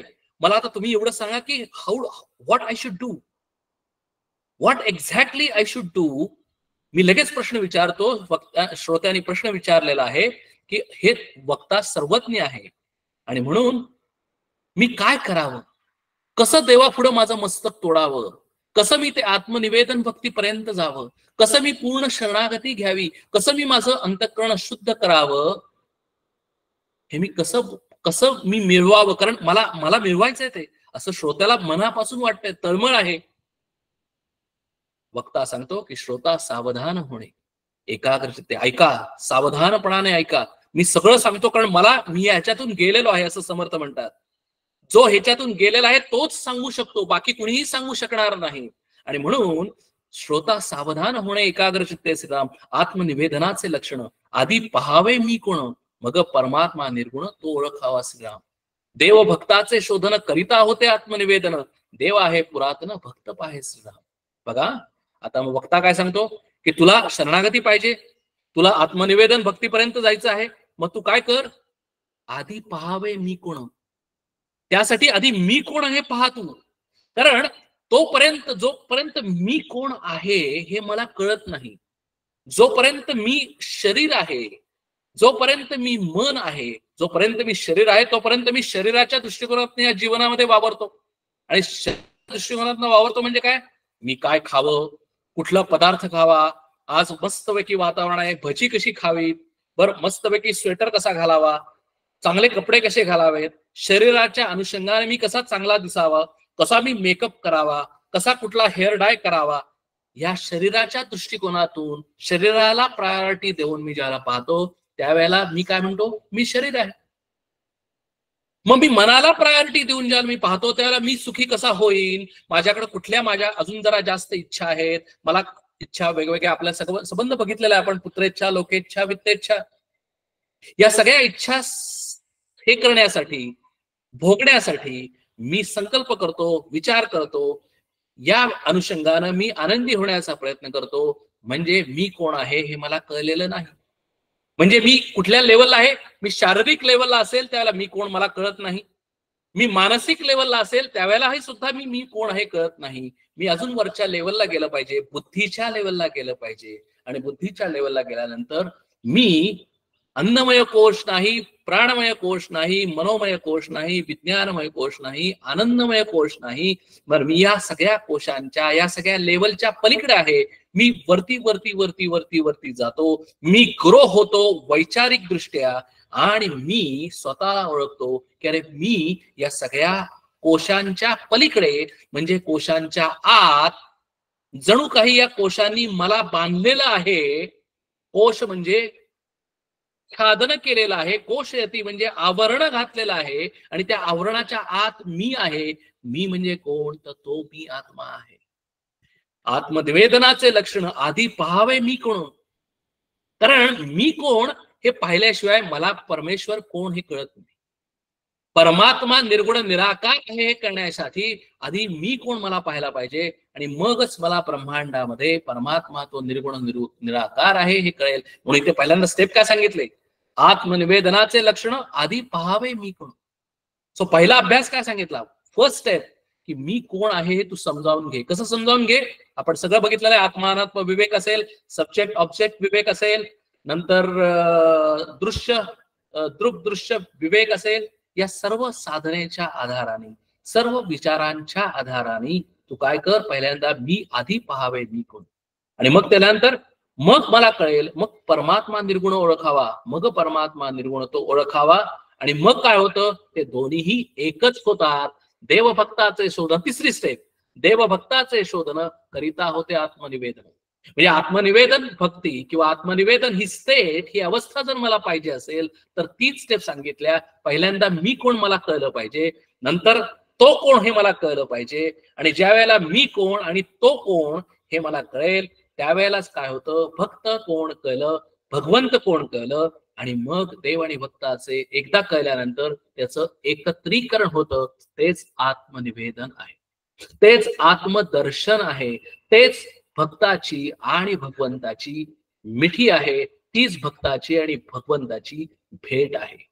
कारण ऍक्च्युली प्रॉब्लेम कोणाला आहे, भगवंताला प्रॉब्लेम नाही, म्हणून हा भक्ताला प्रॉब्लेम आहे. म्हणून कुणी प्रयत्न केले पाहिजेत, भक्तांनी प्रयत्न केले पाहिजेत. मन कुणाचं प्रॉब्लेम आहे, माझं मन प्रॉब्लेम आहे, मला दुःख आहेत, मला अनसर्टन्टी आहे, मला टेन्शन्स आहेत, माझं मन अशुद्ध आहे, म्हणून मला भक्तांनी देवाला शोधलं पाहिजे. देव पुरातनच आहे, म्हणून इथे म्हणतात की देव आहे पुरातन, भक्त पाहे. अहो आत्ता भक्त पाहतोय, हजारो लाखो वर्षापूर्वी देव तसाच होता, आणि अजून हजारो लाखो वर्षानंतर सुद्धा देव आहे तसाच आहे.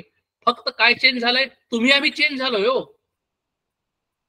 तुम्ही आम्ही चेंज झालेलो आहे, भक्त चेंज झालेला आहे, जीव वेगळा आहे, आणि म्हणून आम्हाला भक्तालाच प्रॉब्लेम आहे, म्हणून भक्तानच त्याच्यावर सोल्युशन काढलं पाहिजे. पुढे काय म्हणतात की देवास ओळखो जाता तेथे झाली तद्रूपता, देव भक्त विभक्तता मुळीच नाही श्रीराम. म्हणून फायनली एंड काय आहे, एंड म्हणजे फक्त काय आहे तर तद्रूपता.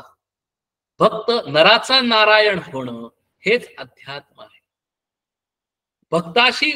भक्ताची भगवंताशी तद्रूपता होणं, एकरूपता होणं हेच फायनल डेस्टिनेशन आहे अध्यात्माचं. आणि म्हणून भगवंत समर्थाने सुद्धा अनेक वेळा सांगितलेलं आहे की भक्त म्हणजे काय तर विभक्त नाही म्हणून भक्त, बद्ध नाही म्हणून मुक्त. जो विभक्त नाही म्हणजे जो भगवंतापासून वेगळा नाही, जो भगवंतापासून वेगळा नाही तोच भक्त आहे, आणि तो विभक्त नाही म्हणून तो भक्त आहे. जर तो म्हणला की मी वेगळा आहे, मी द्वैत आहे, मग तो भक्त नाहीच, तो भक्त होऊ घातला आहे असं आपण म्हणू शकतो. मुक्त कोण आहे, जो बद्ध नाही तो मुक्त आहे. म्हणजे अयुक्त नाही बोलणं, युक्त शास्त्राधार. हे कुणाच्या आधाराने बोलतोय असं समर्थ म्हणतात, हे माझ्या डोक्यातलं नाही, हे शास्त्रांनी सांगितलेलं आहे. शास्त्र म्हणजे काय, काय तर वेद, उपनिषद, गीता इत्यादी, ब्रह्मसूत्र आदी. देवभक्ताचे पाहता मूळ होय भेदाचे निर्मूळ, एक परमात्मा सकळ दृश्या वेगळा श्रीराम. तयासी होता मिळणी उरी नाही तुझेपणी, देवभक्त आहे कडसणी निरसोनी गेली श्रीराम. आत्मनिवेदनाचे अंती जे का घडली अभेद भक्ती, तये नाव सायुज्य मुक्ती सत्य जाणावी श्रीराम. म्हणून समर्थ सगळं सार रूपाने सांगतात, हे सगळं आलेलं आहे पूर्वी. आत्मनिवेदन हे सगळ्यात शेवटची भक्ती आहे, हीच अभेद भक्ती आहे, हीच एकत्वाची भक्ती आहे, आणि ह्यालाच सायुज्य मुक्ती म्हणतात. दुसरं फक्त नावं वेगवेगळी आहेत. म्हणून या शब्दामध्ये अडकून पडायचं नाही, याचा शब्दांनी अभ्यास करायचा नाही, सायुज्य मुक्तीवर निबंध लिहायचा नाही, सायुज्य मुक्ती मिळवायची आहे. आत्मनिवेदन कसं आहे याच्यावर मार्क मिळवायचे नाही, तर आत्मनिवेदन भक्ती ही आम्हाला अभेद भक्ती करायची आहे. जो त्यासाठी काय केलं पाहिजे, एकच, जो संतास शरण गेला, अद्वैत निरूपणे बोधला, मग जरी वेगळा केला तरी होणार नाही श्रीराम. अरे किती छान सांगितलेलं आहे की याच्यासाठी तू काय कर, तू काहीही करू नकोस, इतका अवघड नाही, तू फक्त संताला शरण जा. तोच आम्ही जात नाही. कारण आम्हाला तो संत आहे आधी कळत नाही, आणि तो संत कारण का तो आम्हाला डोळ्यांना दिसत नाही, डोळ्यांना तो आम्हाला आमच्यासारखाच वाटतो. भगवंताला सुद्धा महाभारतामध्ये अर्जुनाशिवाय कुणीही ओळखलं नव्हतं की तो भगवंत आहे. सगळेजण त्याला श्रीकृष्ण काळा अशा पद्धतीने संबोधत होते. फार फार फार त्याच्याकडे, त्याला जरा जास्त बुद्धी आहे, त्याच्याकडे काहीतरी सिद्धी आहेत, चमत्कार आहेत, एवढंच सगळ्यांचं म्हणणं होतं. फक्त अर्जुनाने भगवंताला ओळखलं आणि भगवंताला तो शरण गेला. त्याच वेळेला भगवंतानी त्याला तिथून काढलं. म्हणून जो संतास शरण गेला, नुसता शरण जर उपयोग नाही, मग काय संतांनी ते सांगितलं अद्वैत निरूपणे पोचला. जो आता आपण आत्मबोध पाहतोय, जो आपण दासबोध पाहतोय, त्याचा विचार केला, तो श्रवण केला, मनन केला, चिंतन केलं, निरिध्यासना केली. आणि मग असं केल्यानंतर काय होईल? अहो मग जरी वेगळा केला तरी होणार नाही श्रीराम. अहो तो भगवंत आणि भक्त इतका एकत्र होऊन जाईल, कितीही प्रयत्न केला तरी तो भगवंतापासून वेगळा होणं शक्य नाही. दृष्टांत देतात की नदी मिळाली सागरी, ते निवडावी कोणे परी, लोहो सोने होता माघारी, काळीमा नाही श्रीराम. अहो नदी एकदा सागराला मिळाल्यानंतर तुम्ही सागराला काय म्हणणार की मला ती नदी, कृष्णा नदी, गंगा नदी ती दे मला परत. सागर म्हणतो अरे तू शोधून काढ, या पाण्यामध्ये आहे तुझी नदी. ती एकदा सागराला मिळाल्यानंतर, एकदा अस्तित्व संपल्यानंतर, एकदा संपूर्ण नदीचा अहंकार संपल्यानंतर ती नदी नदी म्हणून राहत नाही, ती सागरमय होते. जोपर्यंत ती सागराला मिळत नाही तोपर्यंत ती कृष्णा नदी आहे, गंगा नदी आहे, गोदावरी नदी आहे. तिला तिचं तिचं अस्तित्व आहे, तिला तिचं तिचं नामरूप आहे, तिला तिचा स्वतःचा अहंकार आहे. पण नदी मिळाली सागरी, ती निवडावी कोणे परी, त्याच्यानंतर कोण निवडणार तिला? लोहा सोने एकदाच लोह आणि लोखंडाचं सोनं झालं परिसामुळे, त्यावेळेला परत ते लोखंड होऊ शकत नाही. पैसा भगवंती मिळाला, तो नवचे वेगळा केला. देव भक्त आपण झाला, विभक्त नव्हे श्रीराम. अहो तो एकदा भगवंताला मिळाल्यानंतर त्याला वेगळं काय करणार? आणि कोण वेगळं करणार? कुणापाशी एवढी शक्ती आहे की तो भगवंतापासून त्याला वेगळा करू शकेल? ते शक्यच नाही. म्हणून म्हणतात की देवभक्त आपण झाला, विभक्त नव्हे श्रीराम. आणि त्यामुळे त्या संतांमध्ये बघा, त्या संतांमध्ये एवढे सामर्थ्य कुठून येतं? त्या संतांमध्ये एवढी शक्ती कुठून येते? तर शक्ती ती मनाची शक्ती आहे. आणि ते मन आणि भगवंताचं मन की जे आधीच शुद्ध आहे. बघा, एक अशुद्ध मन आणि दुसरं शुद्ध मन एकत्र होऊ शकत नाही. भगवंत ते अलाउ करत नाही. पण मी जर माझं मन जर शुद्ध शुद्ध शुद्ध शुद्ध केलं, आत्मनिवेदन भक्तीपर्यंत केलो, तर माझं शुद्ध मन आणि भगवंताचं शुद्ध मन एकत्र झाल्यानंतर आत्मविश्वास जो येतो, तो आत्मविश्वास त्याचा आत्मविश्वास नाही, तर तो भगवंताच्या मनाचा आत्मविश्वास आहे. कारण त्यावेळेला दोन्हीही मन एकत्र झालेली आहे. आणि म्हणून देवभक्त दोन्ही एक, ज्यासी कळला विवेक, साधू तोची जाणावा श्रीराम. म्हणून हे कुणाकडनं जाणून घ्यायचं आहे, कुणाकडनं समजून घ्यायचं आहे? कोण आम्हाला मदत करेल? फक्त साधू आम्हाला मदत करेल, फक्त आम्हाला संत मदत करू शकतील, बाकी कुणीही नाही. आणि म्हणून कारण तो स्वतः एक झालेला आहे, ज्यानं तो मार्ग केलेला आहे. जो पीएचडी झालेला आहे तोच पीएचडीचे स्टुडंट्स घेईल. जर तो स्वतः जर पीएचडी फेल झालेला असेल तर त्याला स्टुडंट घेता येत नाही, तो स्टुडंटला गायडन्स देऊ शकत नाही. आणि म्हणून जर आम्हाला जर आत्मनिवेदन भक्ती करायची असेल, जर आम्हाला भगवंताशी एकरूप व्हायचं असेल, की जो एकरूप झाला त्याला विचारलं पाहिजे, त्याला शरण केलं पाहिजे. कारण तो तसं सांगणार नाही. तो कशाला सांगेल? तो त्या मार्गातून गेलेला आहे, त्याला माहिती आहे. पण जोपर्यंत मी त्याच्या शरणागत होत नाही, जोपर्यंत मी त्याला सांगत नाही की अरे तू मला सांग, मी तुला शरण आलेलो आहे, तो भाव आहे. आणि म्हणून ते सांगतात की साधूजनी मोक्षदायक तोची जाणावा श्रीराम. आता असो हे बोलणे. आता झालं, संपलं काम. आता काय राहिलं? जर भक्त भगवंताशी एकत्र झाला तर अजून काहीच राहिलं नाही. आता असो हे बोलणे, संपलं सगळं काम. देव पाहावा भक्तपणे. आता देव सुद्धा भक्तपणेच पाहावा, तेने त्याचे ऐश्वर्य बाणे तत्काळ अंगी श्रीराम. बघा मी म्हणलं तेच की त्या संतामध्ये, त्या भक्तामध्ये, त्या साधकामध्ये ते ऐश्वर्य येतं, ते त्याचं स्वतःच नाही, ते ऐश्वर्य त्या भगवंताचं आहे. आणि म्हणून इथं म्हणलेलं आहे की तत्काळ अंगी श्रीराम. म्हणून आम्हाला काय पाहिजे? फक्त प्रॉब्लेम काय? फक्त ऍक्च्युअली स्पीकिंग पांडुरंग आमचा कटेवर हात ठेवून आम्हाला सांगतोय की अरे ये तू माझ्याकडे, आणि तू ज्याला माझ्यापाशी येशील आणि ज्या वेळेला मी तुला मिठी मारेन, तो मिठी मारण्यासाठी अतिशय व्याकुळ झालेला आहे. कारण भक्तच भगवंताला भगवंतपण बहाल केलेला आहे. म्हणून असा भक्त भगवंताला अतिशय आवडतो, आणि असा भक्त हा ज्ञानी भक्त म्हणजे स्वतःच भगवंत आहे. त्यामुळे ते दोन वेगळे नाहीत, ते दोन्ही एकरूपच आहेत. आणि म्हणून इथे म्हणतात की तेने त्याचे ऐश्वर्य तत्काळ अंगी बाणे, एका क्षणात तो सुद्धा तसाच होतो. देहची मग तसं झालं तर तो काय मरतो का, त्याचा देह पडतो का? नाही नाही, देहची होऊन राहायचे, तेने देह दुःख साहीचे, देहात होई देहातीत होता पावीचे, परब्रह्म ते श्रीराम.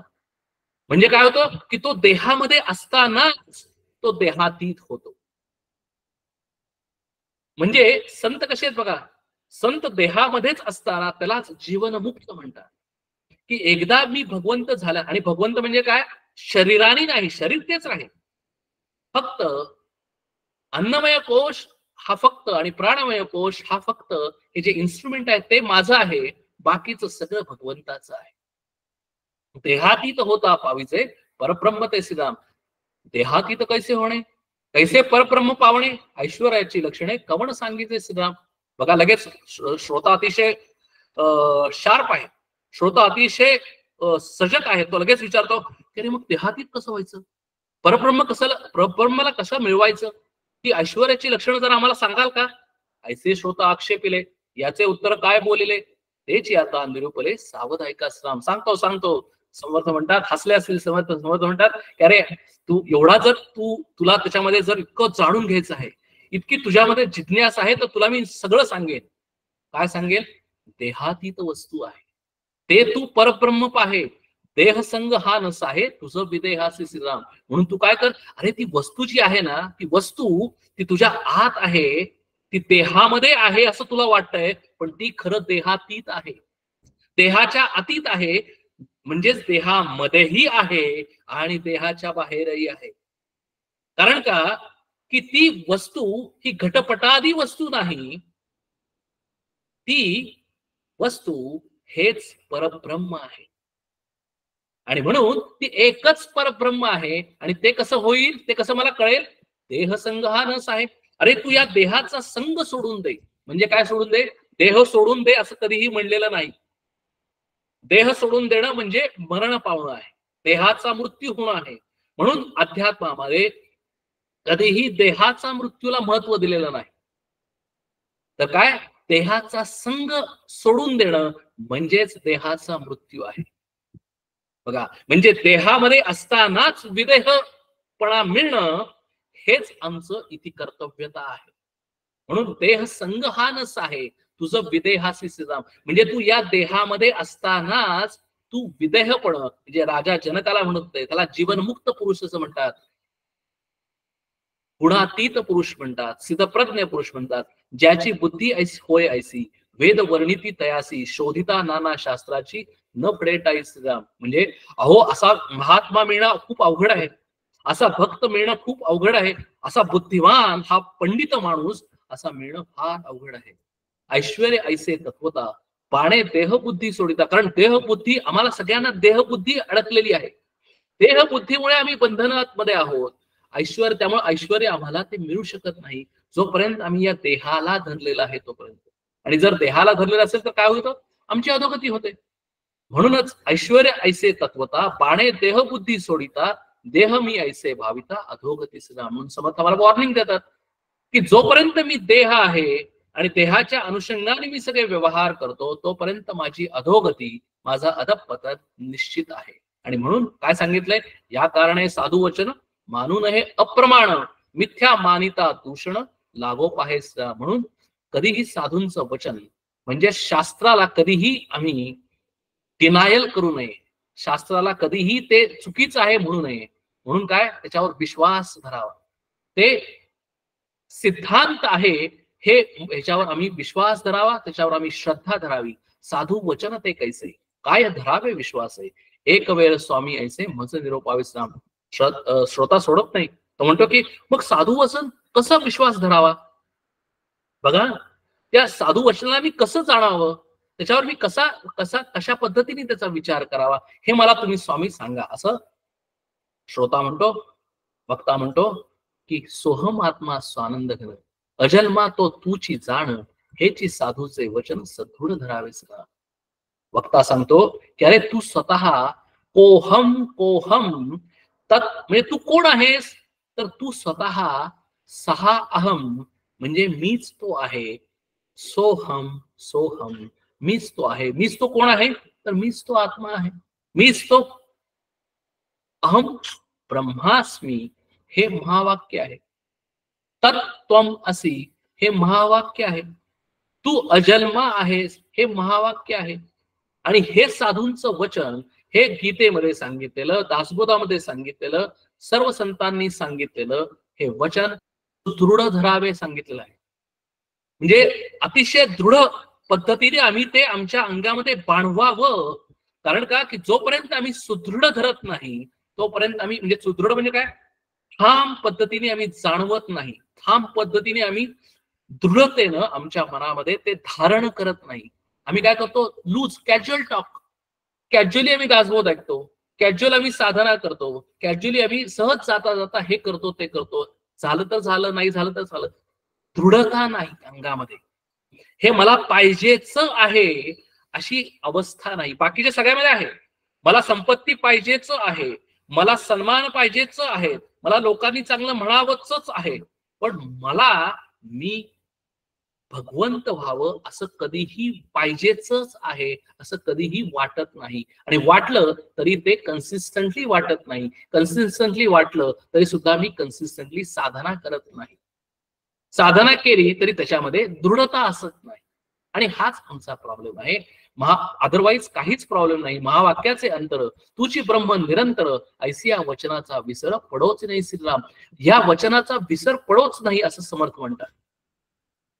देहासी होईल अंत, मग मी पावेन अनंत, ऐसे बोलणे निभ्रांत मानुचीने श्रीराम. समर्थ म्हणतात की no no, don't underestimate your self.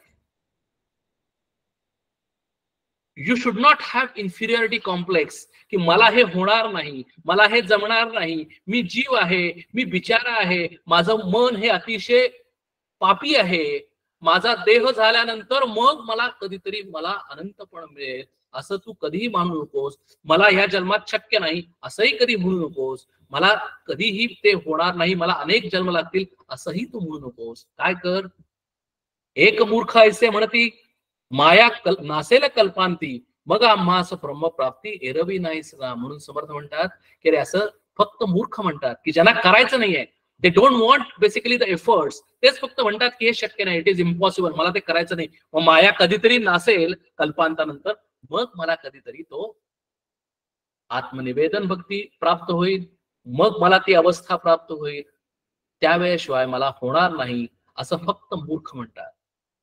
आणि जर आम्ही मूर्ख नाही असं जर वाटत असेल तर एवढा कॉन्फिडन्स आम्ही आमच्याबद्दल, उद्धरेत आत्मना आत्मानम, अशा पद्धतीने आम्ही आमची स्वतःचीच प्रगती केली पाहिजे, या जन्मामध्ये केली पाहिजे, या नरदेहामध्ये असतानाच केली पाहिजे. तेवढं आमची व्हॅल्यू वाटली पाहिजे आम्हाला. जोपर्यंत आम्हाला ह्याची व्हॅल्यू वाटत नाही, जोपर्यंत आम्हाला याची प्रायोरिटी वाटत नाही, प्रायोरिटी आमच्या बकेट लिस्ट मध्ये, आमच्या टू डू लिस्ट मध्ये हे खालच्या लेवल आहे, तोपर्यंत आमची कधीही प्रगती होऊ शकत नाही, अध्यात्मामध्ये प्रगती होऊ शकत नाही. आणि अध्यात्मामध्ये प्रगती झाली नाही मग आम्ही कधीही सुखी होऊ शकत नाही. आम्ही कधीही, आमच्यामध्ये टेन्शन येणारच येणार, आमच्यामध्ये दुःख येणारच येणार, आम्ही बिचारे असणारच असणार. कारण का, की आमचं सगळं बोलणं, आमचं सगळं वागणं, आमचं सगळं विचार करणं हे त्या मायेमध्ये असल्यामुळे, त्यामुळे आम्हाला कधीही तो आनंद मिळणार नाही. मायेसे होईल कल्पांत, अथवा देहासी येईल अंत, तेव्हा पावेन निवांत, परब्रह्म मी श्रीराम. ऐसे बोलणे अप्रमाण, ऐसे नव्हे समाधान. अशा बोलण्याने तुला समाधान कधीच मिळणार नाही. समाधानाचे लक्षण वेगळेची असे श्रीराम. सैन्य अवघेची मरावे, समर्थ लगेच दृष्टांत देतात की सैन्य अवघेची मरावे, मग राज्यपद प्राप्त व्हावे, सैन्य असताची राज्य करावे, हे कळेना श्रीराम. म्हणजे काय म्हणतात की माझं सैन्य सगळं मिळाल्यानंतर मला राज्यपण मिळावं. म्हणजे काय, की माझा देह गेल्यानंतर मला मुक्ती मिळेल, माझा देह गेल्यानंतर मी आनंदी होईल, माझा देह गेल्यानंतर मला शांतता मिळेल. म्हणजे सैन्य मिळाल्यानंतर मी राजा झाल्यासारखं आहे. अरे सैन्य असतानाच राजा होण्यामध्ये एक प्रचंड मोठा आनंद आहे.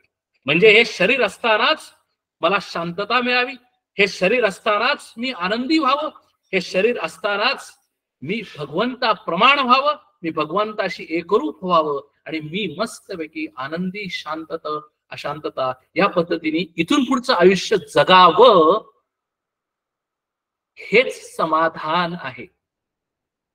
माया असोनीची नाही देह असताची विदही ऐसे समाधान काही ओळखावे. राजपद हाताशी आले मग परिवारे काय केले, परिवारात देखता राज्य केले हे तो घडेना श्रीराम. अरे राज्यपद आल्यानंतर बघा, एकदा राज्यपद आल्यानंतर शरीर आहे काय आणि नाही काय, बघा किती छान समर्थाने सांगितलंय. एकदा राजा झाल्यानंतर त्याला बाकी कुणाचाही प्रॉब्लेम येत नाही. परिवार आहे काय आणि परिवार नाही काय, काही प्रॉब्लेम येत नाही. तसं एकदा ती आनंदावस्था प्राप्त केल्यानंतर, या शरीरामध्ये असतानाच प्राप्त केल्यानंतर मग शरीर आहे काय आणि नाही काय, मग त्यामुळे शरीर आहे तोपर्यंत तो राहतो. म्हणून संत काय म्हणतात की राहिलो केवळ उपचारापुरता. मग शरीराला प्रॉब्लेम आला, शरीराला रोग आले, ठीक आहे, काय हरकत आहे. आमच्यासारखे ते कुरवाळत बसत नाही, आमच्यासारखे ते दुःखी होत नाही, आमच्यासारखे ते इमोशनल होत नाहीत, आमच्यासारखे ते सिंपथी स्वतः मिळवत नाहीत आणि दुसऱ्यालाही सिंपथी देत नाही. आणि म्हणून असं म्हणतात की राज प्राप्त झाले आत्मज्ञान तैसे दृश्य देहभान दृष्टी पडता समाधान जाणार नाही श्रीराम. म्हणून एकदा आत्मज्ञान, तर एकदा समाधान प्राप्त झाल्यानंतर, एकदा आनंदावस्था प्राप्त झाल्यानंतर दृश्य असलं काय आणि नसलं काय, म्हणजेच देह असला काय आणि नसला काय. मार्गी मुळी सर्पाकार देखता भय आले थोर कळता तेथील विचार मग मारणे काय श्रीराम. आपला पूर्वीचा सिद्धांत समर्थ परत एकदा इथे आणतायत की जर मुळी जर असे जर पडलेली असेल, आणि मुळी म्हणजे झाडाची मूळ, झाडाचं मूळ ते जर पडलेलं असेल आणि जर ते सापासारखा त्याचा भास होत असेल आणि त्या तो मुळी दिसली आणि मला साप वाटला आणि मला भय निर्माण झालं आणि मी म्हणलो की साप साप साप, पण एकदा मला कळल्यानंतर की अरे ती मुळीच आहे, तो साप नाही, मग मला सापाला मारायचं कारण आहे का? साप ऑटोमॅटिकली मेला. म्हणजे एकदा मला कळल्यानंतर मी कोण आहे, मी अहम ब्रह्मास्मी हे ज्याला मला कळल्यानंतर मला दुःखाचा काहीच प्रॉब्लेम नाही. दुःख आलं काय आणि केलं काय, माझा साप ऑटोमॅटिकली मेलेलाच आहे. मला इन्सिक्युरिटी नाही, मला भय नाही, मला काहीही नाही, माझा साप ऑलरेडी मेलेला आहे. म्हणून तैसी माया, म्हणून मग तैसी माया भयानक विचार पाहता माईक मग त्याचा धाक कायसा धरा. मग त्या माणसाला, त्या संताला, त्या ज्ञानी माणसाला त्या मायेचा धाक वाटणंच शक्य नाही. म्हणून सत्य काय म्हणतात, आम्ही मायेला धरत नाही, आम्ही त्या भगवंताला धरतो. म्हणजे कोणाला? आम्ही ते आत्म्याला धरतो, आम्ही देहाला धरत नाही. म्हणून माया भयानक आम्हाला वाटत नाही, कारण आम्ही मायेला, कारण तो कोण आहे? मायाधिपती आहे. आणि आम्ही मायाधिपतीला धरल्यानंतर आम्हाला मायेचा धाक असायचं कारणच नाही. म्हणजे देहामध्ये असताना आम्ही देहाला विचार करत नाही. माया म्हणजे काय? देह. माया म्हणजे काय? माझं मन. आणि या मनामुळे आणि या देहामुळे माया आम्हाला नाचवते, आयुष्यभर नाचवते, आयुष्यभर आम्हाला इन्सिक्युरिटी, भीती, भय याच्यामध्येच आम्हाला नाचवत ठेवते. आता एकदा आत्म्याला धरल्यानंतर मायेचा भय, भीती वाटायचं कारणच नाही. दृष्टांत देतात की देखता मृगजळाचे पुर म्हणे पहिलं पार कळता तेथीचा विचार साकड कैसे जिना. जर मृगजळाचा पूर आला, बघा आता आपल्या सध्याच्या काळामध्ये पाऊस खूप आहे, पाणी आहे, पूर येतोय, पण मग त्या पुराची आम्हाला भीती वाटते. पण आम्हाला जर कळलं की मृगजळाचा पूर आहे तर त्या पुराची भीती वाटेल का? काहीच वाटणार नाही. तसं मायेची भीती वाटायचं कारणच नाही, कारण माया ही आहे म्हणलं तर आहे, नाही म्हणलं तर नाही. माझं शरीर आहे म्हणलं तर आहे, नाही म्हणलं तर नाही. मी आनंदी आहे म्हणलं तर मी आनंदी आहे, मी दुःखी आहे म्हणलं तर मी दुःखी आहे. हीच माया आहे.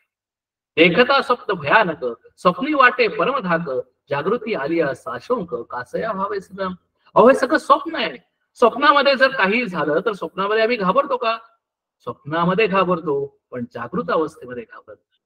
तसा तथापि माया कल्पनेसी दिसे आपण कल्पनातीत असे येथे उद्वेग काहीसे निर्विकल्पासी श्रीराम.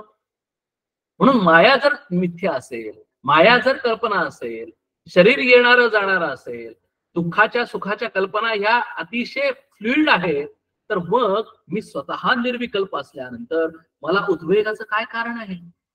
अंतिमतीतेची गती ऐसे सर्वत्र बोलती, तुझा अंती तुझी प्राप्ती सहजची झाली श्रीराम. नेहमी असं म्हटलं जातं की जसं अंतिमतीतेची गती, जसं मरणाच्या वेळेला, शरीर पडण्याच्या वेळेला जे माझा विचार असतो तसा मी होतो, असं सगळेजण म्हणतात. मग चौदेहाचा अंत आणि जन्म मुळाचा प्रांत, अंता प्रांतासी अलिप्त तो तू आत्मा श्रीराम. जयासी ऐसी आहे मती, तयासी ज्ञाने आत्मगती, गती आणि अवगती वेगळाची तो श्रीराम. मती खुंटली वेदांची आणि गती आणि अवगती कैची, आत्मशास्त्र गुरु प्रचिती ऐक्यता आली. आणि म्हणून फायनली काय होतं? आत्मदर्शन आत्मदर्शन आत्मदर्शन हा समास म्हणजे काय आहे? तर आत्मदर्शन जे कुणाला होतं, तर पहिल्यांदा शास्त्र प्रचिती येते. शास्त्र प्रचिती येते म्हणजे काय होतं? तर या दासबोध हा शास्त्र आहे. या दासबोधामध्ये जे शब्द आहेत त्या शब्दांचा मला अर्थ प्राप्त होतो, ते मला समजून येतं, त्याचा मला अनुभव येतो की अरे हे शब्द नुसते शब्द नाहीत, तर या शब्दाच्या पाठीमागे काहीतरी आहे. नंतर मला गुरु प्रचिती येते, म्हणजे गुरु माझे स्वतःचे सद्गुरु हे त्या शास्त्राप्रमाणे वागतात, शास्त्राप्रमाणे आचरण करतात. म्हणजे त्या शास्त्राचं जे आचरण आहे ते माझे गुरु हे चालते बोलते शास्त्र आहे. शास्त्रामध्ये जे जे काही सांगितलेलं आहे ते मला स्वतःला त्यांच्याकडे बघितल्यानंतर अनुभवाला येतं. म्हणून मला शास्त्र प्रचिती नंतर गुरु प्रचिती येते. आणि गुरु प्रचिती आल्यानंतर मला ऑटोमॅटिकली आत्मप्रचिती यायलाच पाहिजे. कारण का की मी त्या गुरुप्रमाणे होतो. आत्मनिवेदन भक्ती मी गुरुप्रमाणे होतो, म्हणजे दोन्ही शरीर जरी दोन वेगवेगळी असेल तरी दोन्ही मन एकच आहेत. आणि म्हणूनच ऐक्यता हे या अध्यात्मामध्ये अतिशय महत्वाचे आहे. आणि ऐक्यता कधी होईल? ज्या वेळेला माझा अहंकार सुटेल त्याच वेळेला ऐक्यता होईल, त्यावेळेशिवाय होणारच नाही. जीवपणाची, जोपर्यंत मी जीव आहे जीव आहे जीव आहे, जोपर्यंत मी वेगळा आहे वेगळा आहे वेगळा आहे, तोपर्यंत ऐक्यता कशी होईल? तोपर्यंत भेद आहे. प्राणी पावला उत्तम गती सद्गुरु बोधेस. म्हणून सद्गुरु बोध, आत्मबोध, दासबोध हे का महत्वाचं आहे? तर त्याच्यामुळेच प्राणी पावला उत्तम गती, त्यामुळेच आम्हाला उत्तम गती मिळते. सद्गुरु बोध जेव्हा झाला, चौदेहास अंत झाला, तेणे निजध्यास लागला स्वस्वरूपी श्रीराम. तेणे निजध्यासे प्राणी, ध्येयची झाला निर्वाणी, सायुज्य मुक्तीचा धनी होऊन बैसला श्रीराम. काय होतं त्याला? तो सायुज्य मुक्तीचा धनी होतो. आणि आपण जे अनेक वेळेला बोललेलो होतो की आत्मावारे श्रोतव्य मंतव्य निध्यासितव्य. निध्यासितव्य म्हणजेच ध्यास, म्हणजे असा मला ध्यास लागला पाहिजे. जोपर्यंत मला ध्यास लागत नाही, जोपर्यंत मी निधिध्यासना करत नाही, जोपर्यंत मला तळमळ नाही, तोपर्यंत मी तिथपर्यंत पोहोचू शकत नाही. दृश्य पदार्थ ओसरता अवघा आत्माची तत्वता, नेहटून विचारे पाहता दृश्य मुळीच नाही श्रीराम. 1-2 मिनिटात आपण संपूया. मिथ्या मिथ्यत्वे पाहिले, मिथ्यापणे अनुभवा आले, श्रोती पाहिले ऐकले, या नाव मोक्ष श्रीराम.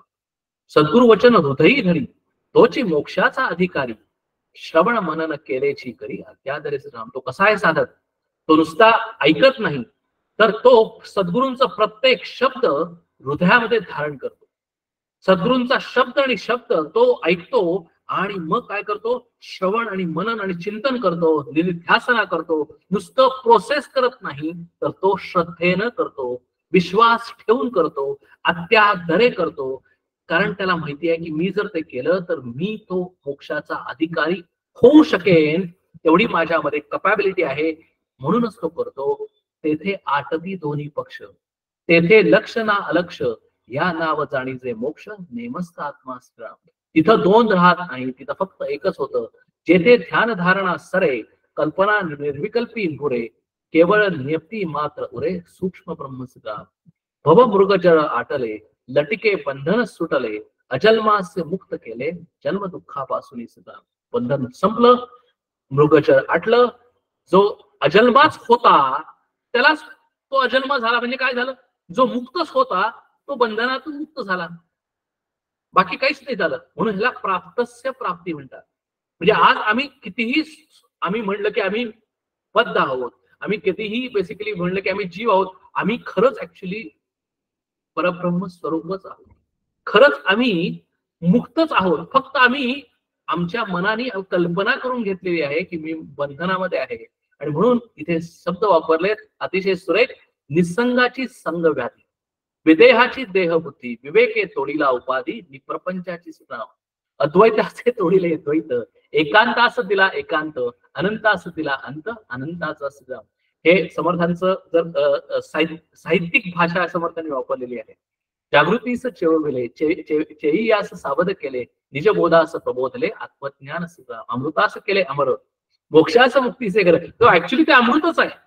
अमृतास केले अमर, मोक्षास मुक्तीचे घर, संयोगास निरंतर योग केला सदा, निर्गुणास निर्गुण केले, सार्थकाचे सार्थक झाले, बहुधा दिवसा भेटले, आपणासी आपण सिदा, तुटला द्वैताचा पडला, अभेदे तोडिले भेदा, भूत पंचकाची बाधा, निरसोन केली सुदा, झाले साधनाचे फळ, निश्चळास केले निश्चळ, निर्मळाचा केला मळ, विवेक बळे सुदा. हे संबंध या परंपरेमध्ये शेवटचा श्लोक आहे की झाले साधनाचे फळ. साधना मी कशासाठी करतो, तर त्याचं फळ काय, तर निश्चळासी केले निश्चळ. अरे मी स्वतःच निश्चळ आहे, मी स्वतः परब्रह्म स्वरूप आहे, पण मी म्हणतोय की मी परब्रह्म स्वरूप नाही. मी स्वतः शिवात्मा आहे, पण शिवस्वरूप आहे, पण मी म्हणतोय की मी जीव आहे.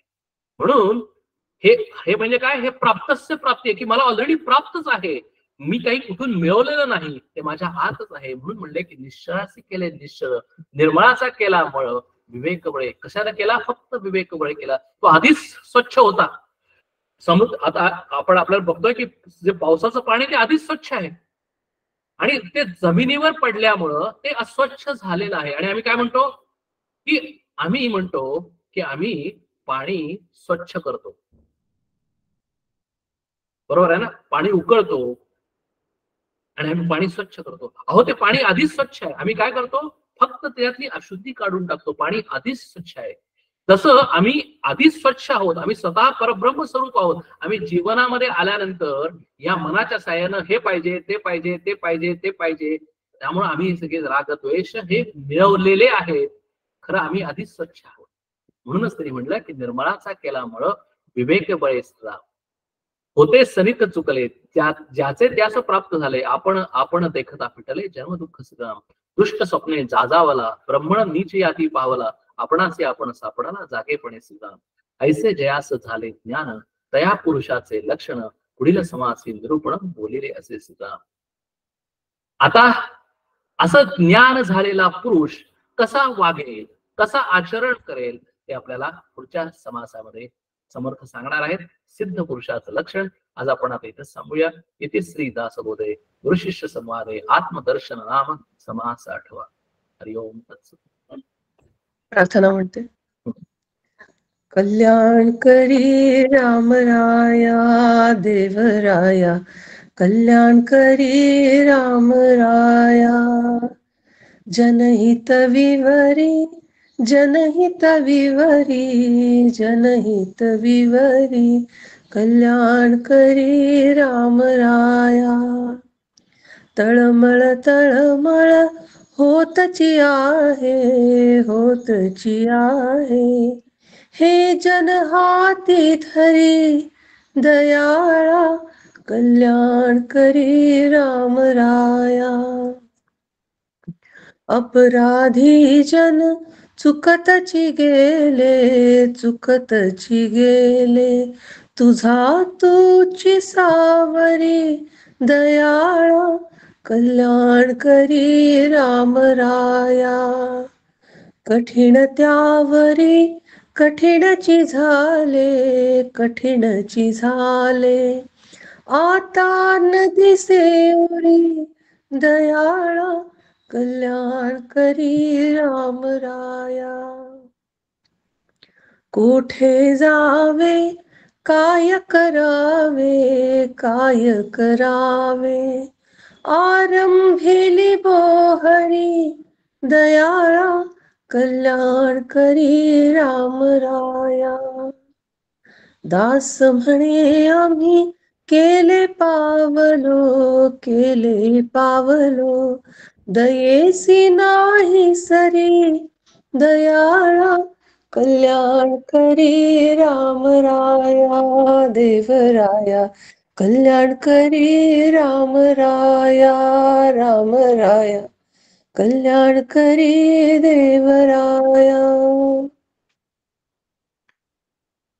जय जय रघुवीर समर्थ.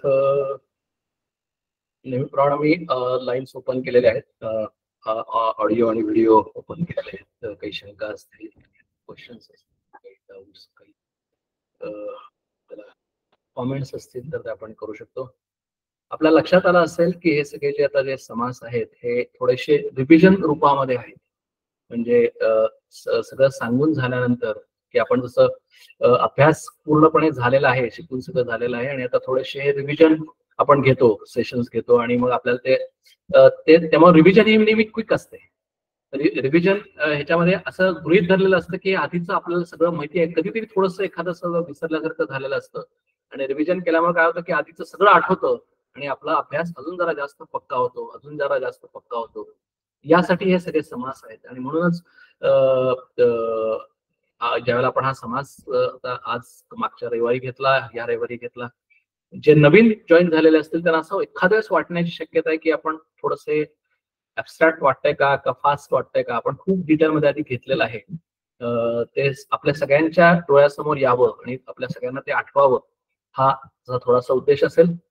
कुणाला अजूनही काही शंका असतील, काही म्हणजे असं क्लॅरिफिकेशन हवं असेल तरी आपण विचारू शकतो.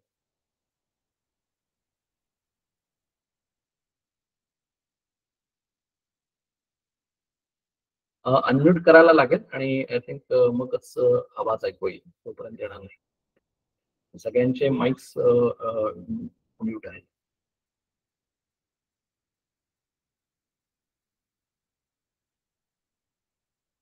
एक 2 मिनिटं मी थांबतो, नाहीतर मग आपण सेशन क्लोज करूया.